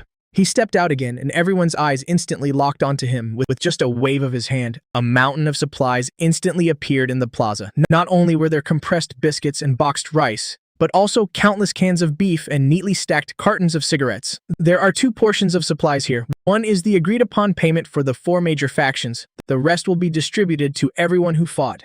Bai Lu will handle the distribution. Xiezi, assist her. With that, he turned and walked back into the convenience store. The plaza once again erupted into deafening cheers. Bai Lu stepped forward and began distributing the supplies according to the combat logs. The entire process was incredibly orderly. Everyone now knew that this expedition was over. From now on, this wasteland would only have one rule, and that was Sichen's rule. Very quickly, the supplies were fully distributed. The convoys started their engines one by one and left the plaza. Soon, the plaza was left with nothing but a mess of bones and empty bottles. Ye Ying and her awakened stood alone in the middle of the square. At this moment, they knew in their hearts that he was their only true authority. Seeing this, he casually waved his hand. Instantly, dozens of boxes of instant noodles and canned food appeared out of thin air. This is your payment. You can leave now. As soon as he finished, the scarred man suddenly roared. Do you think we're just rags to be used and thrown away? You think you can just send us packing with one meal? The crowd behind him immediately started clamoring, but Ye Ying didn't move. She took 2 steps forward, raised her head, and looked him right in the eye.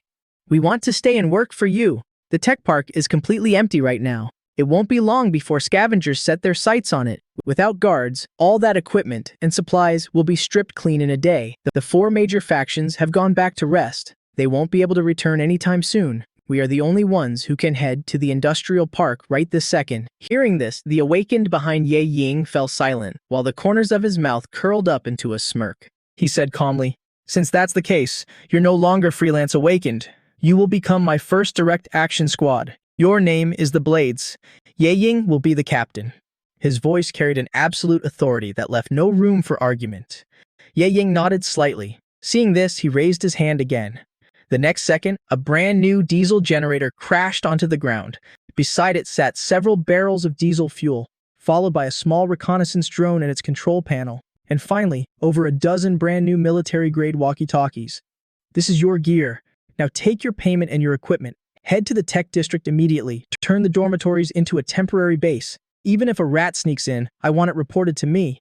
Everyone's eyes lit up at the sight of the gear. Even Ye Ying couldn't hide a flash of uncontrollable excitement. She suddenly turned to her teammates and shouted, Everyone! Inventory the supplies, get ready to move out! This time, she was answered by a unified roar. Understood, Captain. They immediately began loading the supplies. As they drove off toward the tech district, he withdrew his gaze. He slowly pulled down the rolling shutter.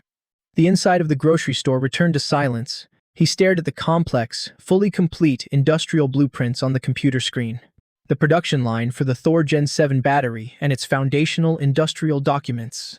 A smile crept onto his lips. Then he returned to the real world. He would use the gold in his inventory as startup capital. Using the high-energy battery as his stepping stone, he would build a true business empire of his own. News of this expedition spread like wildfire. More and more people flocked to the plaza.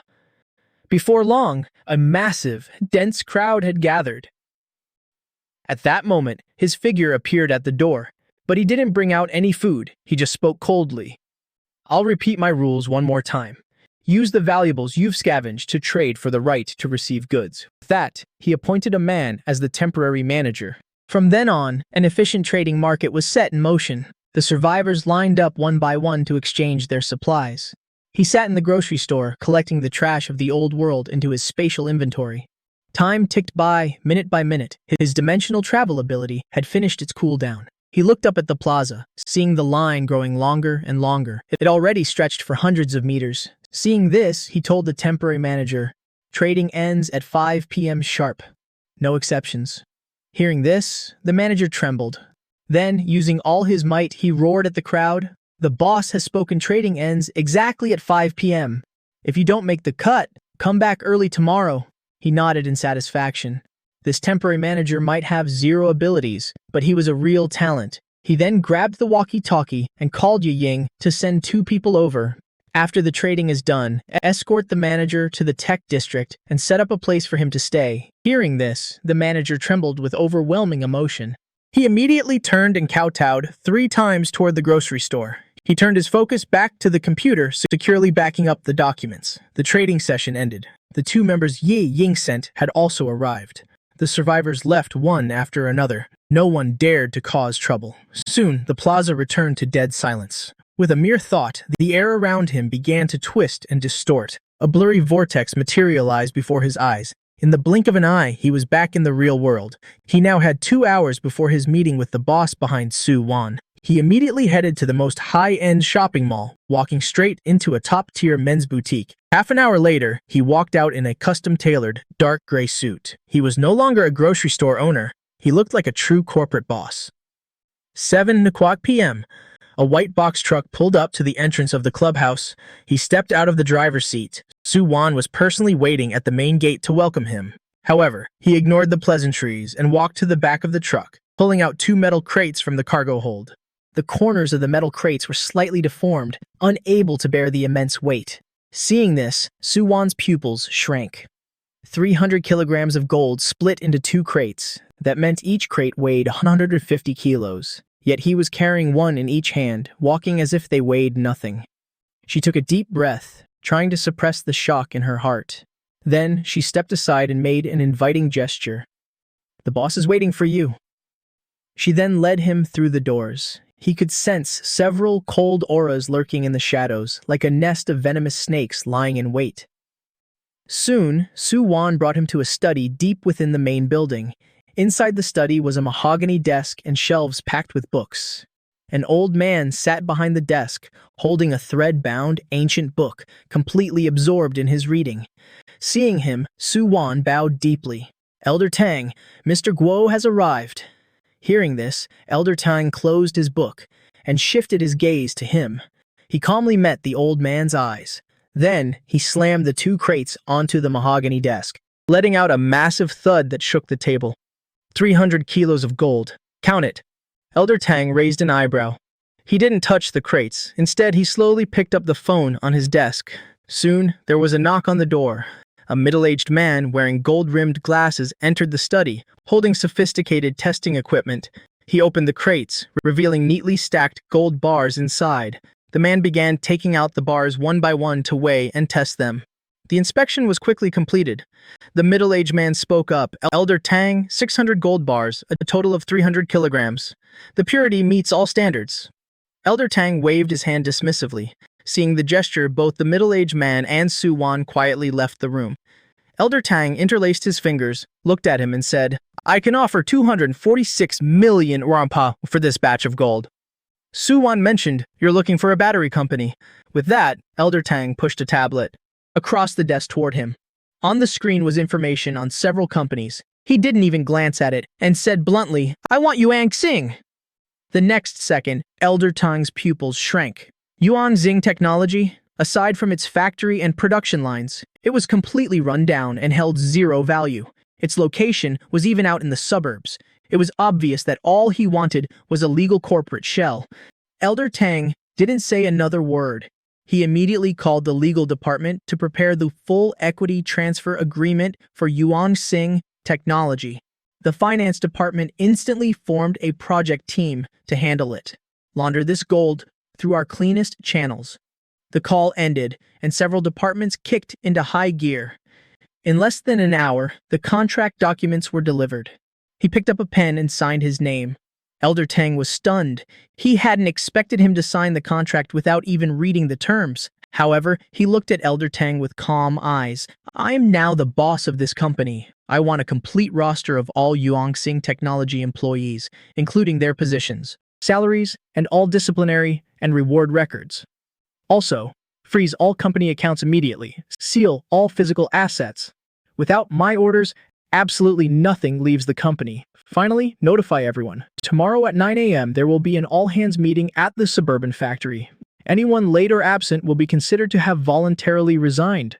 I will have my people arrange it exactly as you said. The acquisition price for Yuanxing Technology is 180 million RMB. How do you want to handle the remaining funds from the gold?" He replied, "I need 5 million in cash. As for the rest, I'll trouble Elder Tang to hold on to it for now. Once I finish sorting out the internal affairs, transfer it to the company account." Elder Tang looked at him with a meaningful smile. He found this young man more unfathomable by the second. A moment later, Su Wan pushed a small cart into the study. On the cart sat two black briefcases. "Mr. Guo, here is the 5 million in cash you requested."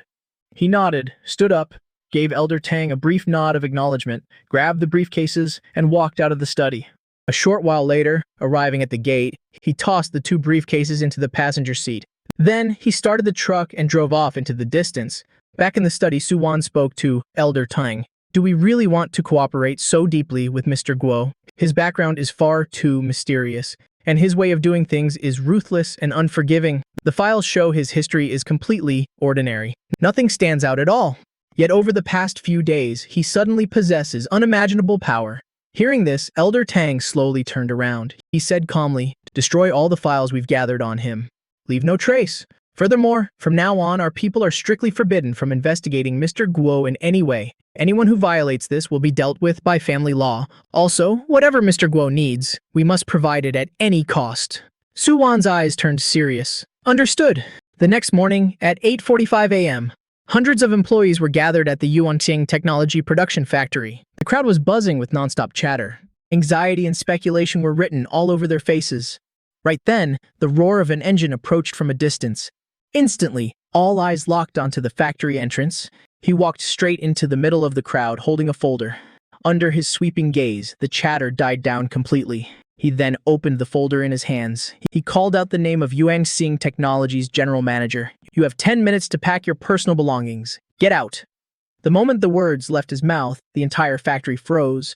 The manager's face flushed bright red. "This is an outrage. Who the hell do you think you are to tell me to get out?" Just then, the chief engineer stepped forward to plead for leniency. "Although we haven't achieved commercialization yet, we've made breakthrough progress in materials and design. If you just give us a little more time and funding." To everyone's surprise, he suddenly cut him off. "Your project has dragged on for 3 years.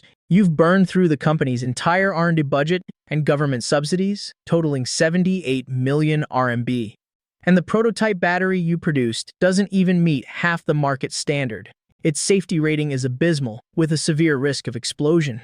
Your technology isn't worth a single cent." Hearing this, the chief engineer was so furious he could barely stand. "You don't understand anything. You're destroying Yuanxing." "However," he replied coldly, "Yuanxing was destroyed the moment it fell into your hands. I am going to bring Yuanxing back to life and completely revolutionize the battery industry."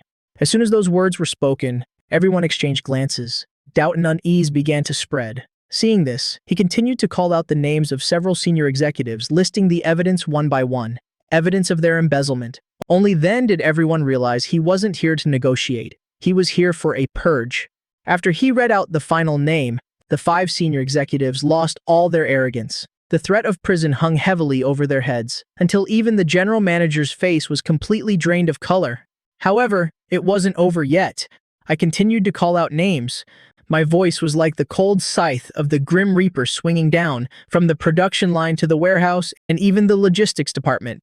Not a single person called out was innocent of slacking off or scheming, led by that guy, Juan. Faced with the undeniable records in the files, the crowd couldn't even utter a single word of defense. They could only walk away in disgrace under the disdainful gazes of those who remained. 10 or so minutes later, the number of people in the factory had dropped by nearly a fifth. Those who stayed were as quiet as mice. The air was thick with unprecedented tension. At that moment, I closed the folder. Then, under everyone's watchful eyes, I pulled a suitcase from the car. I tossed the suitcase into the middle of the factory floor and popped it open in front of the crowd. Inside were countless neatly stacked bundles of red cash, 5 million in cash, displayed openly without any concealment. I spoke calmly. "This money is for you. The amount those scumbags just embezzled is far more than this. Starting today, everyone who stays will get a 50% raise. The back pay the manager owes you will be paid in full before we restart production. Now, everyone line up. Each person gets a 10,000 RMB bonus." After I spoke, the factory fell into a brief silence. Then came the cheers, erupting with the explosive force of a volcano. All their previous doubts and anxieties vanished into thin air. Very quickly, a long line naturally formed in front of the suitcase of cash. After receiving their money, each person bowed deeply to me. However, a discordant voice suddenly rang out. Sunlei, an assistant engineer from the R&D department, spoke up calmly. Boss Su, my name is Sunlei. I used to work under Chief Engineer Chen on material testing. Now that the company's upper management has been practically wiped out, and even Chief Engineer Chen has been fired, what exactly are we going to produce next? As soon as those words were spoken, the entire room fell dead silent. Because a company without a production goal cannot operate, everyone would be facing unemployment. At that thought, the crowd's eyes locked onto me. I didn't bother with a long-winded speech. I simply pulled out the Thor Gen 7 battery. This is your answer. From today on, Yuanxing Technology will only produce this product. Its name is Yuanxing Number 1. The next second, Sunli and a few technicians crowded around, their eyes full of curiosity and scrutiny. Is this the prototype? May I ask Boss Su, what are its core specs? Energy density, 400 watt-hours per kilogram. Full load cycle, life, 5,500 cycles. As soon as I said that, the air seemed to freeze. Every technician present gasped in shock. Sun Lei practically screamed, "That's absolutely impossible. These specs violate the laws of physics compared to the top prototypes in the world. This is pure fantasy." Facing their tidal wave of doubts, this was exactly the reaction I wanted. Do you have testing equipment in the factory? Use your most professional equipment and standards. Use your strictest tests to verify if what I'm saying is the truth. Sun Lei was completely stunned on the spot.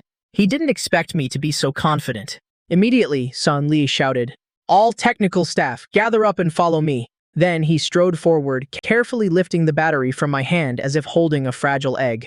I took the lead, heading straight for the laboratory on the second floor. Half an hour later, the quality inspection was completed. Sun Li rushed down like a madman.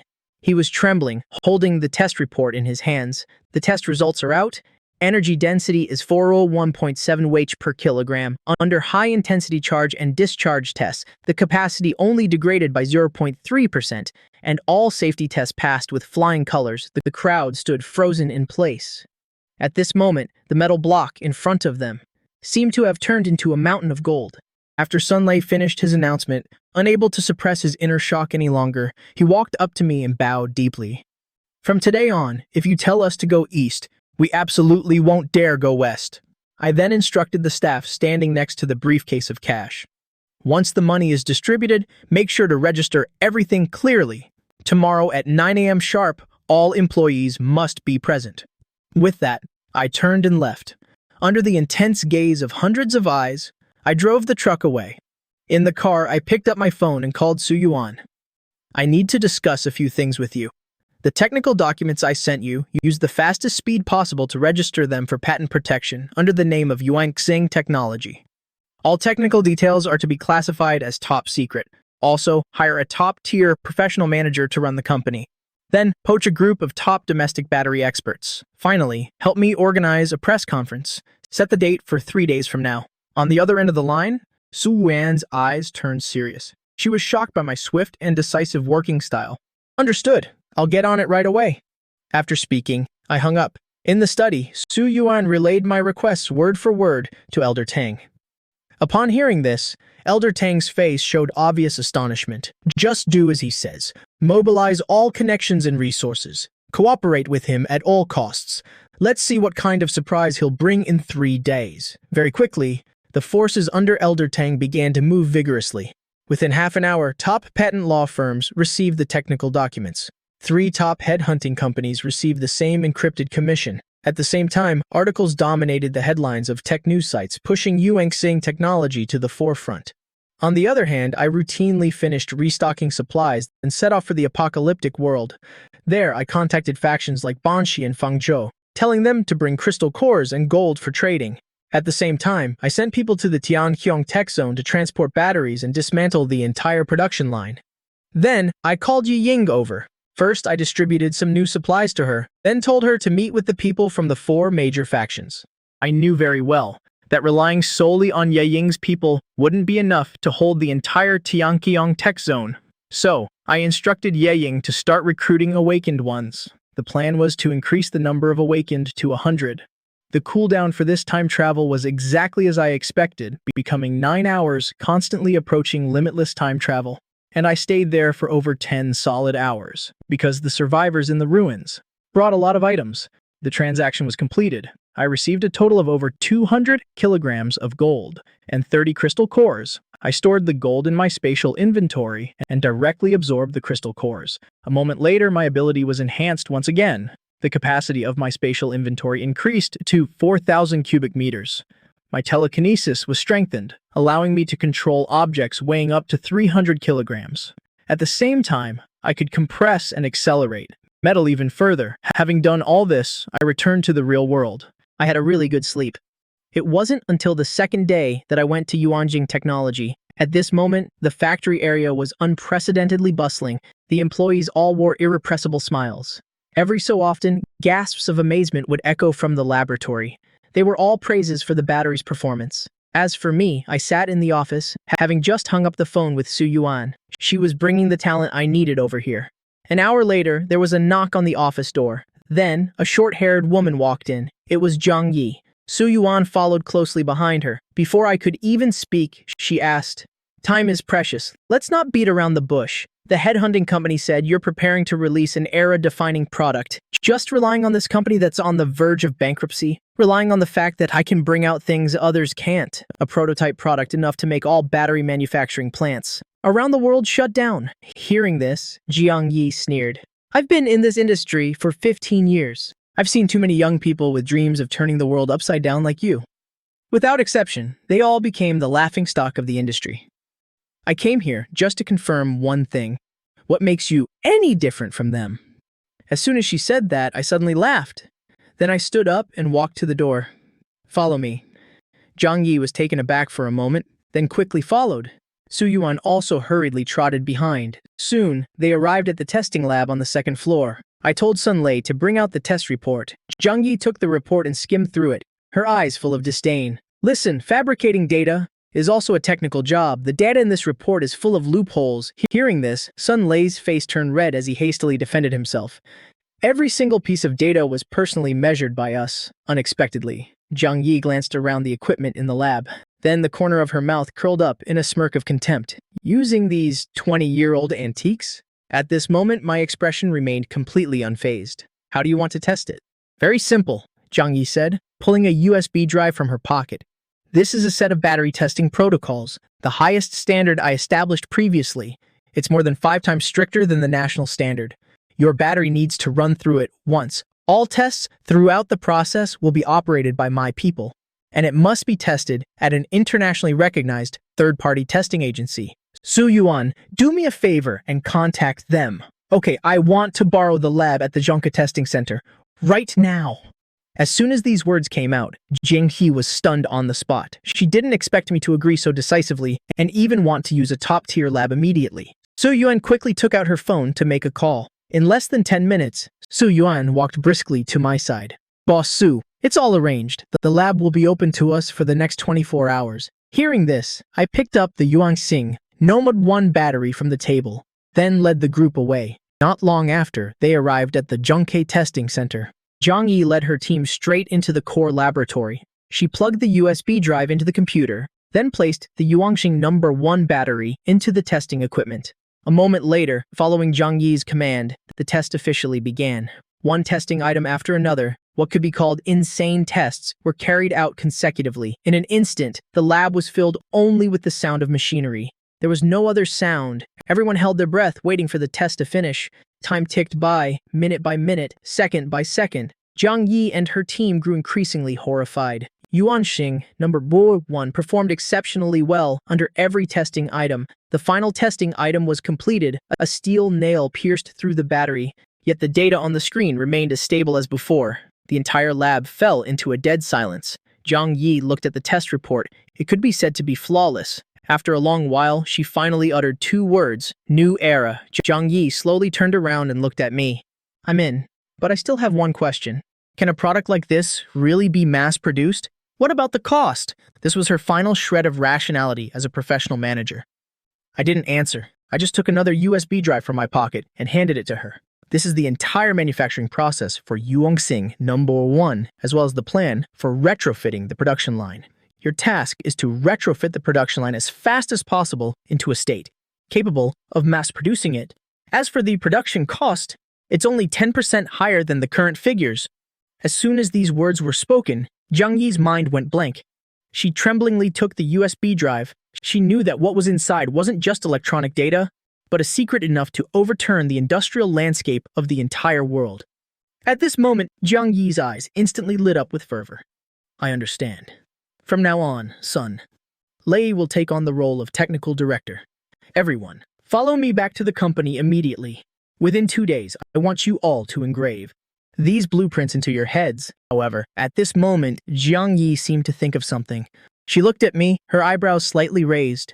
Boss Su, the materials needed to retrofit the production line will take a month to arrive. What are we going to show the media at the press conference the day after tomorrow? Leave the issue of core components to me. Send me the list of the corresponding components. I'll bring the items by tomorrow at the latest. What you need to do is get the production line running before the press conference and produce the first finished product.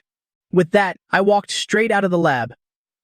Hearing this, the rest of them also quickly sprang into action. Half an hour later, at the Yuan Xing Technology office, Xinlei handed me a list of materials. I took the list, glanced over it, then stuffed it into my pocket. Wait for my news. I left just one sentence before departing. Not long after, I returned to the grocery store.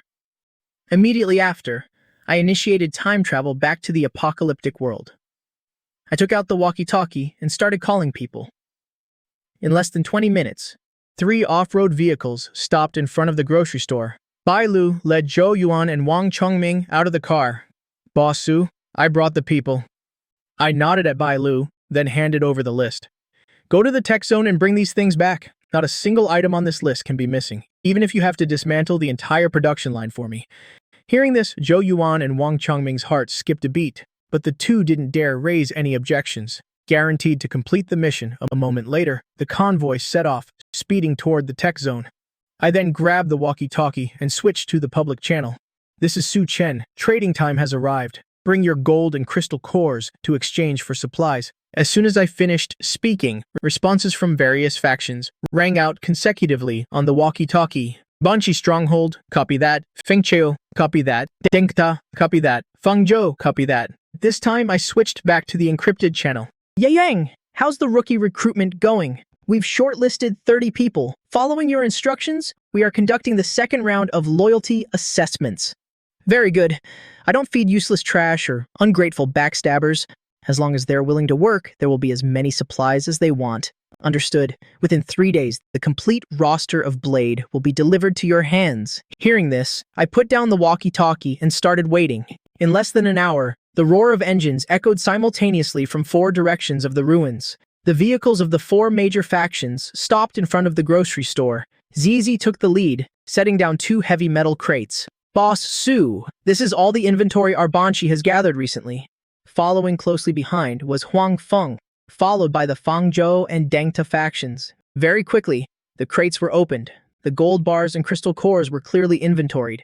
I casually stored them into my spatial inventory, while the 4 major factions obediently lined up to receive the supplies they had pre-ordered. Crate after crate of supplies were taken away by the 4 factions. There were cigarettes, alcohol, sugar, rice, meat, and all kinds of medicine, even walkie-talkies and drones. Under my supply provision, the living standards of the 4 major factions and the Awakened gradually improved. The transaction went extremely smoothly. I collected a total of nearly 300 kilograms of gold and 42 crystal cores. Very quickly, the square returned to silence. I immediately absorbed all the crystal cores. As a cool stream of energy flooded into my body, I clearly felt my mental field constantly being tempered. My control over the speed and intensity of my telekinesis was multiplying. At this moment, my telekinesis limit easily broke through to 400 kilograms. The space inside my spatial inventory also expanded to 5,000 cubic meters. Right then, the sound of engines came from outside. Bai Lu, Zhou Yuan, and the others stopped their vehicles in front of the grocery store. The back of the cars was loaded with all sorts of precision components. Bai Lu walked to the door and said, Boss Su, the core components and core materials on the list are all here, not a single one missing. I stood up. Very good. At this time, the factory area of Yuanxing Technology was brightly lit. Inside the workshop, it was a scene of bustling activity. The sound of cutting metal rang out continuously. Zhang Yi could be seen standing on the second floor platform, looking down at the enthusiastic scene below. Her eyes were bloodshot, but she still issued clear and decisive instructions. The entire technical team, under her high-intensity pressure, was operating in overdrive like a tightly wound clockwork. Right at this moment, a deep roar of an engine sounded. I drove the truck and stopped at the workshop door. At this moment, countless eyes focused on me. I stepped down from the driver's seat, then walked to the back of the truck and pulled open the heavy cargo doors. The next second, the components packed tightly in the truck bed were revealed. Seeing this, Sun Li ran over as fast as his legs could carry him. The surrounding technical staff also swarmed over. Everyone transported the components at top speed. Zhang Yi walked up to me without saying a word. She just looked at me deeply, then suddenly turned around and shouted to the technical team, "Sun Li, lead your men and start installing the core drive shaft." Team 2, proceed with the pre-calibration of the high-resolution routing sensor array. Team 3, place all alloy components into the melting positions in the exact order. Before dawn breaks, I want to see this production line up and running. Following that, responses echoed back like a tidal wave. The vibrations made the entire factory hum. Immediately, the staff rushed into their work. The production line, which was just an empty frame before, was now being filled with precision components, at a speed visible to the naked eye. Time flew by amidst the roaring of machinery.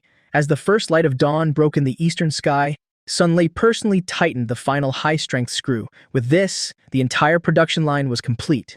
Zhang Yi walked up to the main control panel of the production line.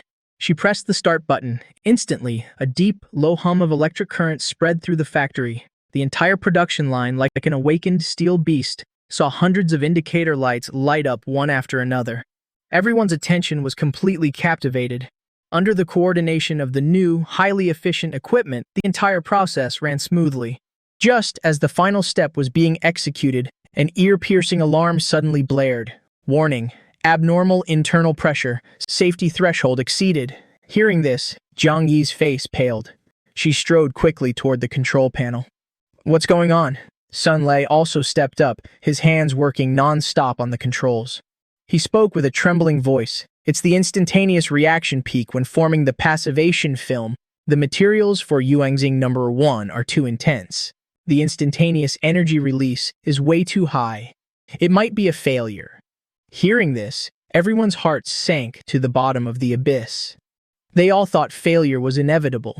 Who would have expected that at this moment the pressure curve rapidly dropped, stabilizing within the safe zone? The ear-piercing alarm also came to an abrupt halt. Sun Li stared blankly at the screen.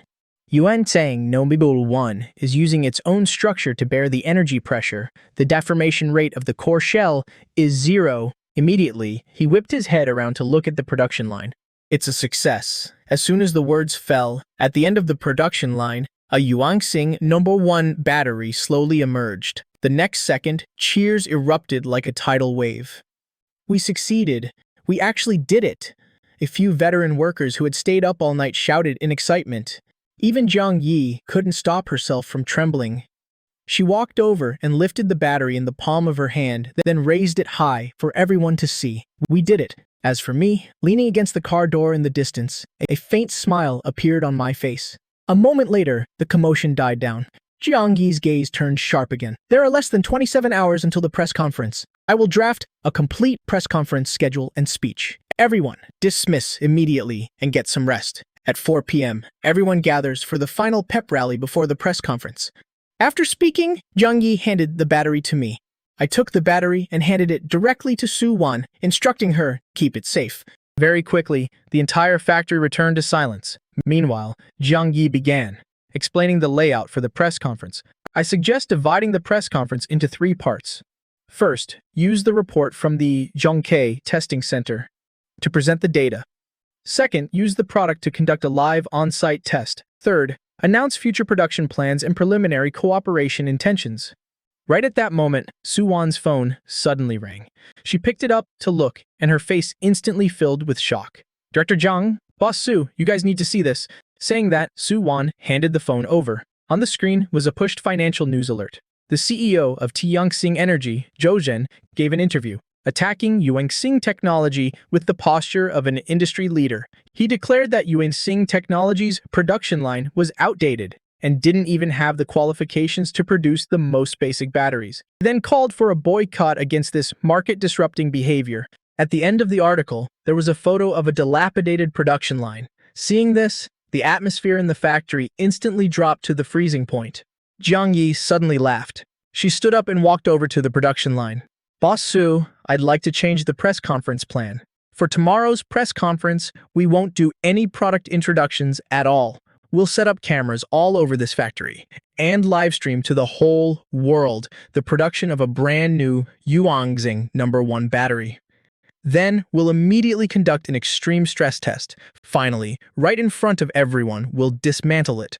Let the whole world see with their own eyes that Yuanxing #1 is not just an empty shell.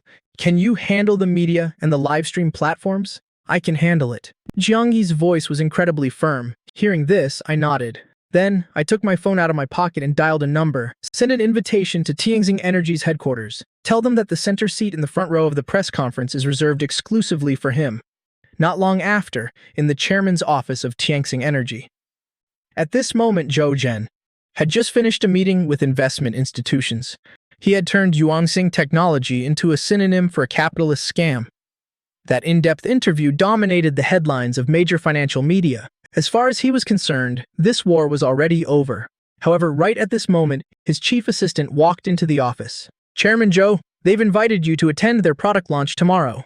Hearing this, Zhou Zhen took the invitation and opened it. Looking at my provocative words, a surge of anger flared up deep within Zhou Zhen's heart. "Very well, a clown who doesn't know his place. Tell them I accept this invitation. I want to see with my own eyes how they're going to end this." The assistant nodded upon hearing this, then quickly withdrew from the office. That afternoon, public opinion on the internet completely shifted. First, Tianxing Energy's official account grandly announced that Chairman Zhou Zhen had accepted the invitation to attend Yuanxing Technology's press conference, aiming to expose the industry scam and protect market order. Immediately after, Yuanxing Technology's official account released a poster. On it were just a few prominent lines of text. "We are only doing a public demonstration. From components to battery, from production to dismantling. Tomorrow at 10 a.m., global live stream, waiting for you to watch." This poster was like a heavy bomb detonating public opinion, quickly turning the press conference into the focus of national attention. Meanwhile, in the factory area of Yuanxing Technology, Sun Lei was leading a few technicians in conducting the final checks for the production line. Jiang Yi walked up to me. "Boss Su, I'm afraid your current look won't be able to command the scene tomorrow." Hearing this, I looked down at my clothes. You're right. Right after that, Jiang Yi and I went to the top luxury mall in the city. Very quickly, my pickup truck stopped in front of the mall. Then, I walked into a high-end suit store with Jiang Yi. As soon as she entered, Jiang Yi spoke up. "We need a suit that can be worn tomorrow. The fabric needs to command the room, but it shouldn't be too flashy." Hearing this, the old tailor's gaze swept over me. It only took him a few seconds to complete his assessment. He turned around and pulled out a few fabric samples. "These are high-quality Italian wool." Jiang Yi picked one up and felt it. "This is the one." What followed was a tedious process of measuring and fitting. Right at that moment, a sarcastic voice rang out. Well, if it isn't the big boss Su, is the money you make at the grocery store enough to buy a single button here?" As the words fell, Wang Hao and Zhang Qian walked in through the door. Seeing me, a look of disdain appeared on Zhang Qian's face. "Wang Hao, don't say that. The clothes here aren't cheap. Who knows, maybe our boss Su hasn't even paid off his 350,000 debt yet." The current me had long since tossed the past to the back of my mind. So, from beginning to end, I didn't say a word, just calmly continued with the measurements. However, this ignorance made Zhang Qian feel awkward and angry. At this moment, Jiang Yi instantly understood the relationship between us. So she stepped forward, her gaze landing on Wang Hao, the chairman of Hongda Construction, a subsidiary of Tianxing Energy. "Is your father, isn't he?" "That's right. I guess you have a good eye." Wang Hao thought Jiang Yi wanted to suck up to him. Unexpectedly, Jiang Yi's tone was calm. "Your company is experiencing a broken capital chain in the real estate project in the south of the city. To fill that hole, your father embezzled 300 million in specialized bank loans. It's estimated that Hongda's current working capital is no more than 20 million. But the 15th of next month is the repayment deadline, isn't it?" As soon as she finished speaking, Wang Hao stood frozen in place, his face full of horror. He couldn't understand how Jiang Yi knew these internal secrets. At this moment, Wang Hao's capital for showing off was instantly torn to shreds, and Jiang Yi couldn't even be bothered to give him another look. She turned to the old tailor and said, "Based on these measurements, match 2 high-end dress shirts for me and 3 ties. Send them along with this suit to this address before 9 a.m. tomorrow." After speaking, she took a business card from her bag and placed it on the counter. The 4 words Yuanxing Technology on the business card caught Wang Hao's eye. In an instant, all sorts of recent news clicked together in his head. The next second, Wang Hao let out an almost maniacal laugh. "What right does the chairman of a scam company have to investigate my family's company?" Zhang Qian also remembered the trending news online and sneered along with him. "I thought you managed to cling on to some sugar mama. Turns out you just found a female scammer. You two really are a match made in heaven." At this moment, Zhang Yi calmly looked at the two of them. Wang Hao walked right up to her, almost pointing his finger in her face. "Get on your knees and apologize to me right now. Otherwise, with just one phone call, I can have that company of yours shut down immediately." Hearing this, I took a step sideways, blocking in front of Zhang Yi. Meeting my cold gaze, Wang Hao suddenly became a bit panicked. But I didn't make a move, just spoke indifferently. "Tomorrow at 10 a.m. at the Yuanxing Technology Factory. I welcome you to bring your media friends along." After speaking, I didn't look at him anymore, just turned and made an inviting gesture to Jiang Yi. Then, the two of us left one after the other. At this moment, a sense of humiliation washed over Wang Hao's entire body. My words kept echoing in his ears. It was like the strong dealing with the weak, not even bothering to explain, just offering charity. A vicious glint flashed in Wang Hao's eyes. "Fine, I'll show everyone exactly what kind of trash you are." Next morning at 9 a.m., the originally desolate Eastern Industrial Park had become the focal point of the entire city, even the whole country. The gate of the Yuanxing Technology Factory was surrounded so tightly that not even a drop of water could leak through.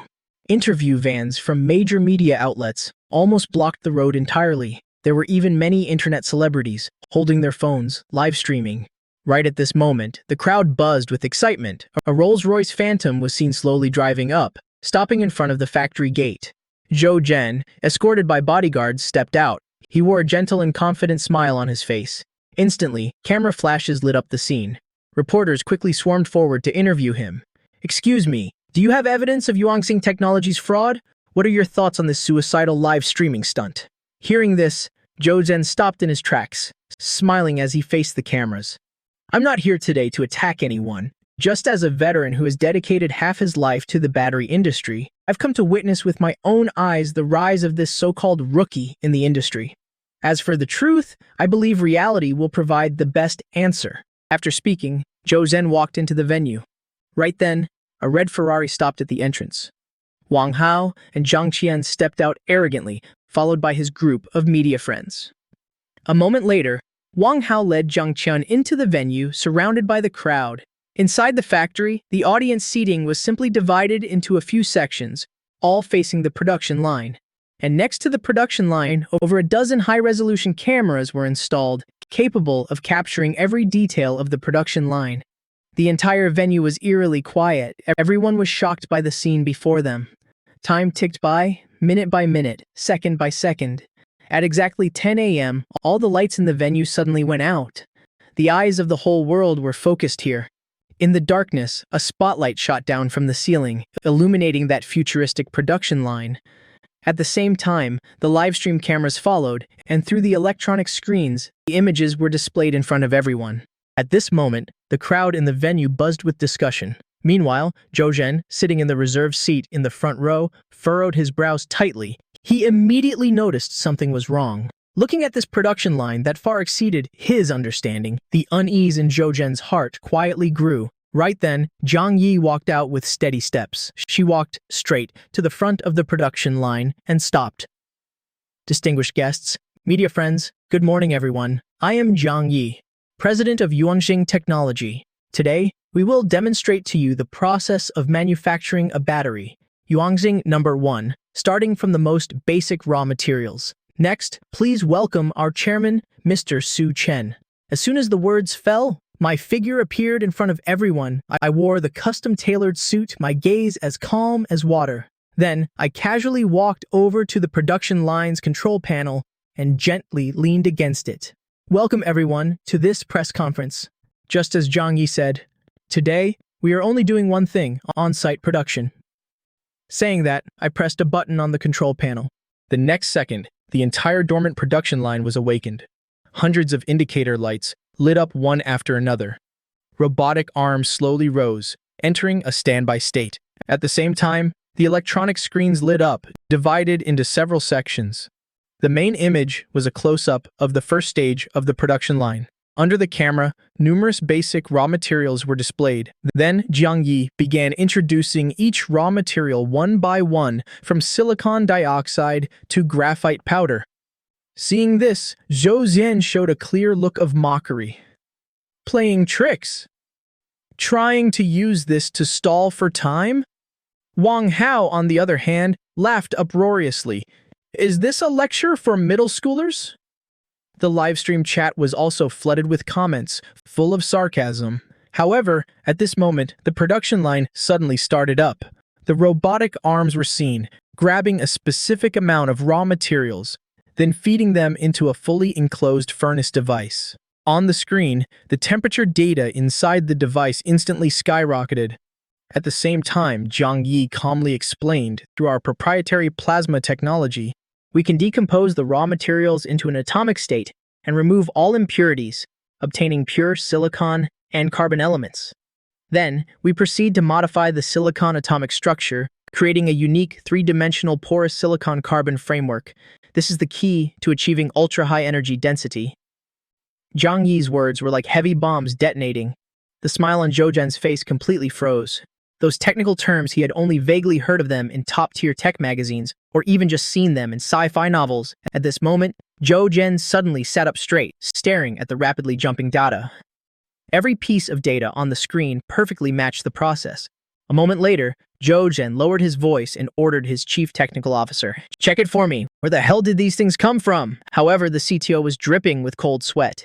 "Chairman Zhou, I've already checked. The laboratory's globally capable of executing this technology. Number, no more than 5. Moreover, the test samples they produce are measured in milligrams." Hearing this, Zhou Zhen's heart slowly sank. Right then, the production process moved to the next stage. At the same time, Zhang Yi continued to explain, with novel terms and concepts appearing one after another. Suddenly, Zhou Zhen jerked his head up. A ruthless glint flashed in his eyes.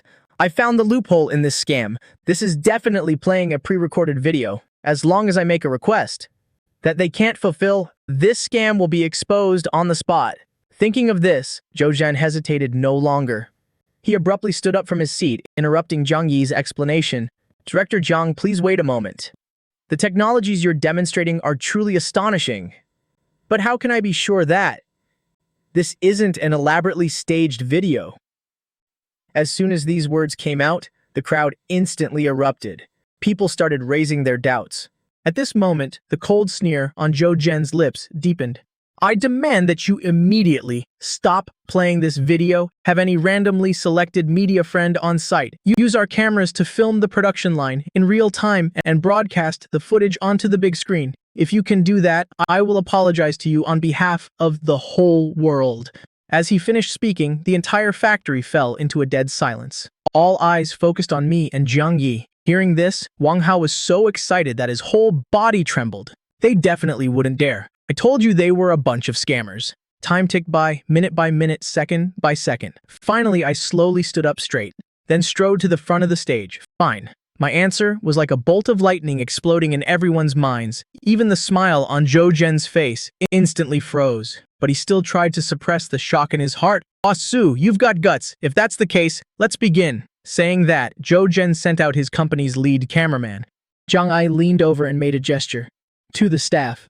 Very quickly, a staff member walked up to the stage holding a data cable. Then, Zhang Yi spoke up. "This is the backup port. It can connect directly to the big screen." "Chairman Zhou, please." Hearing this, Zhou Zhen gritted his teeth. He personally walked over to the cameraman and connected the data cable. Then, he ordered the cameraman to point the lens at the device.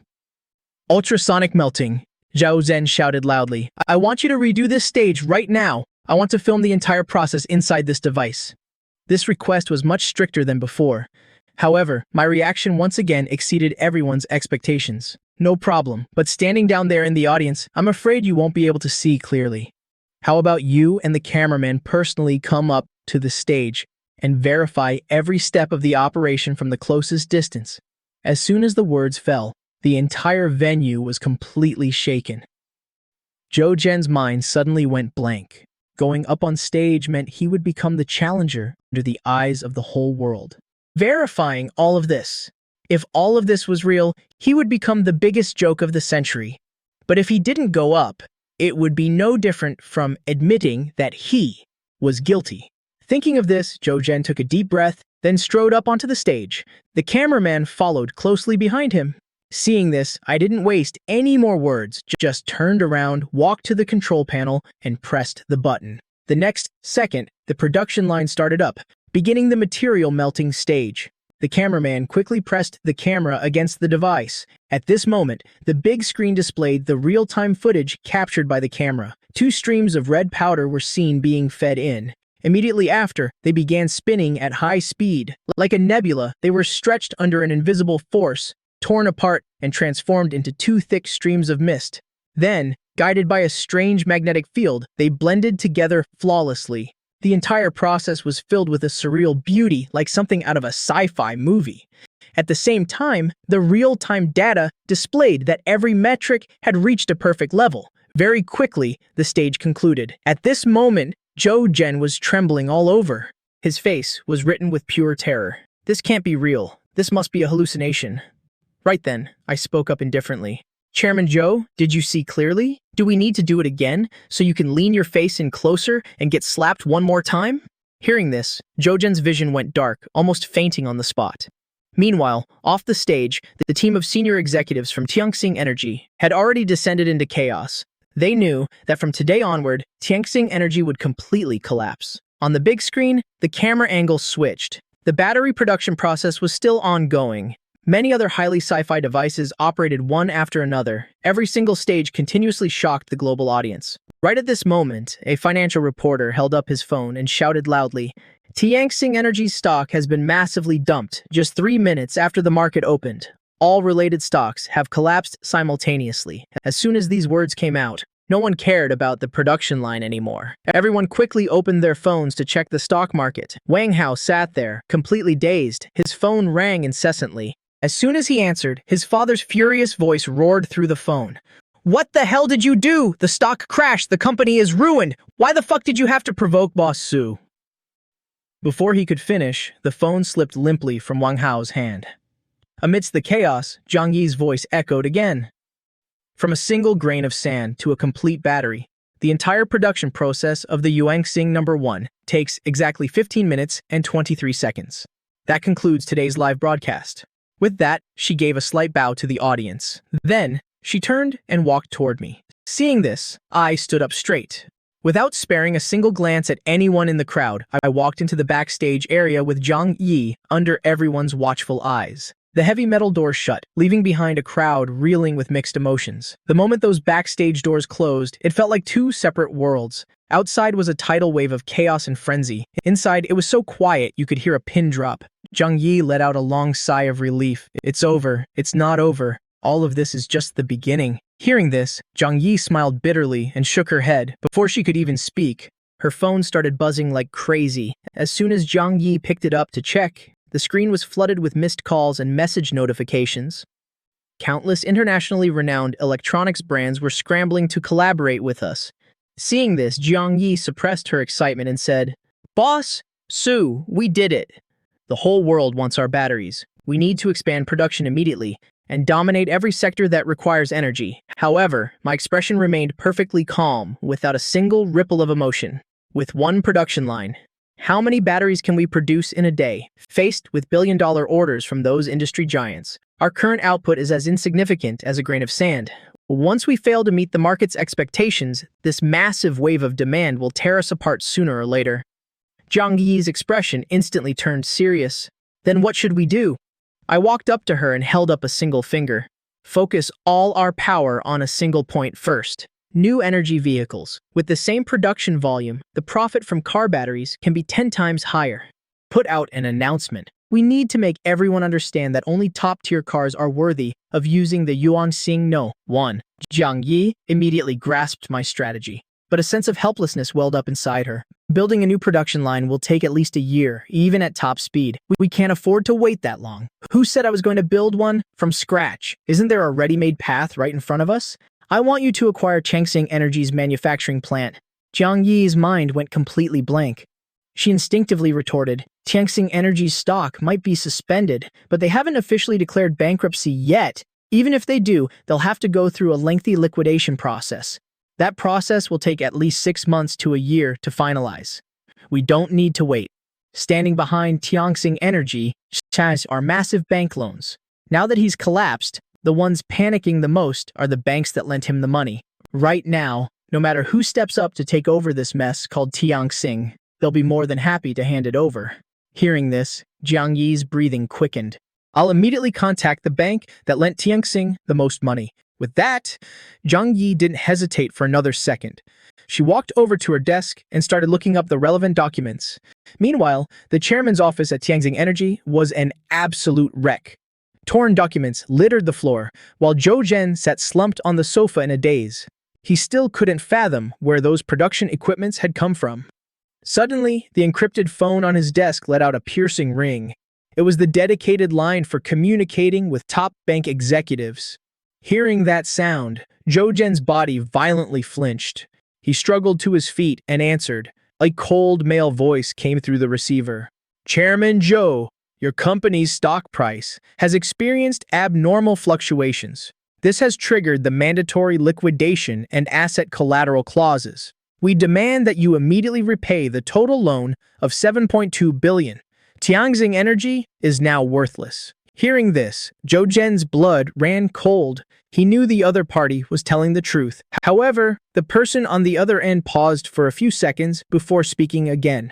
However, half an hour ago, Yuan Xing Technology called us. They are willing to acquire all your assets in the South City Industrial Park, including the factories, equipment, and land use rights. Zhou Zhen's vision instantly went dark. A wave of sheer humiliation and fury shattered his remaining sanity. In his dreams, even if I have to burn this factory to the ground, I won't give it to them. Zhou Zhen's manic roar echoed through the office. But the voice on the other end replied coldly, the South Industrial Park is a core collateral asset.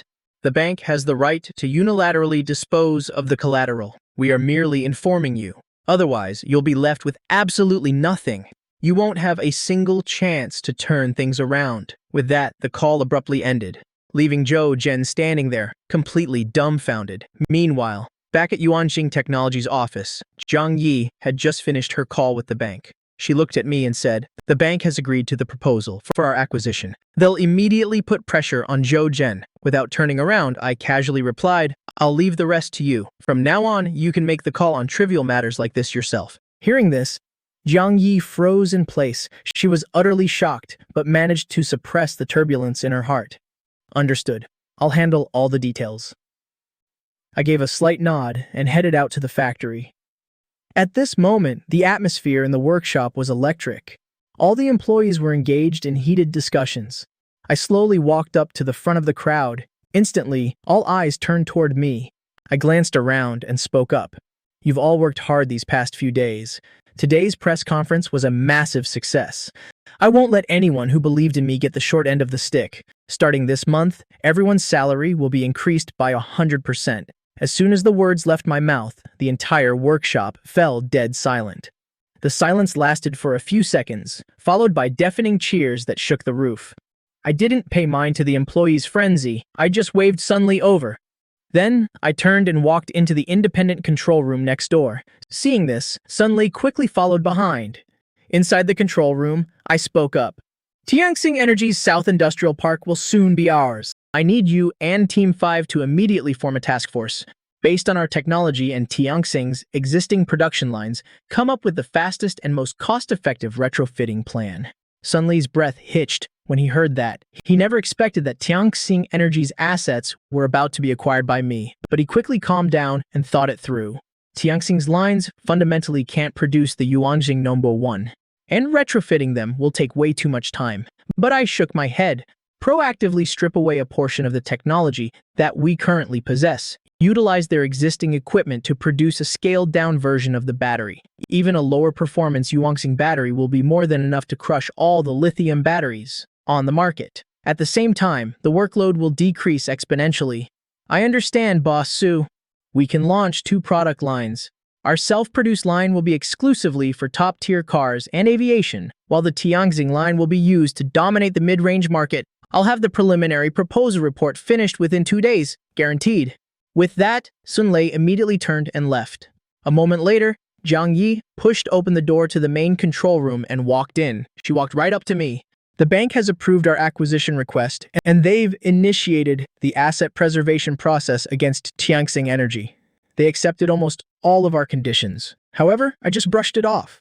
I already told you, you have full authority over these matters. I just discussed the plan with Sun Li. Keep a close eye on it. I'll leave things here to you. I'm heading out. Text me if anything comes up.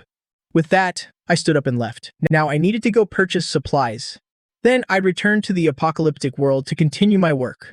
Half an hour later, I arrived at the Global Warehouse Wholesale Market. It was one of the largest supply distribution centers in the city. I took a quick look around and walked straight into the market management office. Hello, I need to purchase a batch of supplies. Saying that, I placed a list on the desk. The manager nonchalantly picked up the list and skimmed the first page. The next second, his expression completely froze. Rice and flour, 500 tons each. Frozen pork, beef and mutton, 100 tons each. Sir, are you sure there isn't a typo here? I didn't say a word. I just showed him the balance on my bank card. Upon seeing it, the manager's face instantly morphed into a fawning smile. Please wait a moment, sir. I'll go coordinate this right away. I guarantee we'll have the goods ready at top speed. Over the next few hours, the entire wholesale market became a hive of activity. Countless forklifts and workers were mobilized. Sacks of rice and boxes of frozen meat were hauled out of the warehouses, then loaded onto over a dozen massive container trucks. Meanwhile, I inspected the quality of the goods and rented a temporary transit warehouse at the back of the market. Soon, truck after truck fully loaded with goods drove into the warehouse. The items on the list quickly piled up into mountains. Before long, everything had been delivered. I paid the bill without hesitation and prepared to leave, making the manager even more enthusiastic, insisting that I come to him in the future for rock-bottom discounts. Shortly after, I dismissed everyone. Then, standing before the towering mountains of rice sacks, I gave a gentle wave of my hand.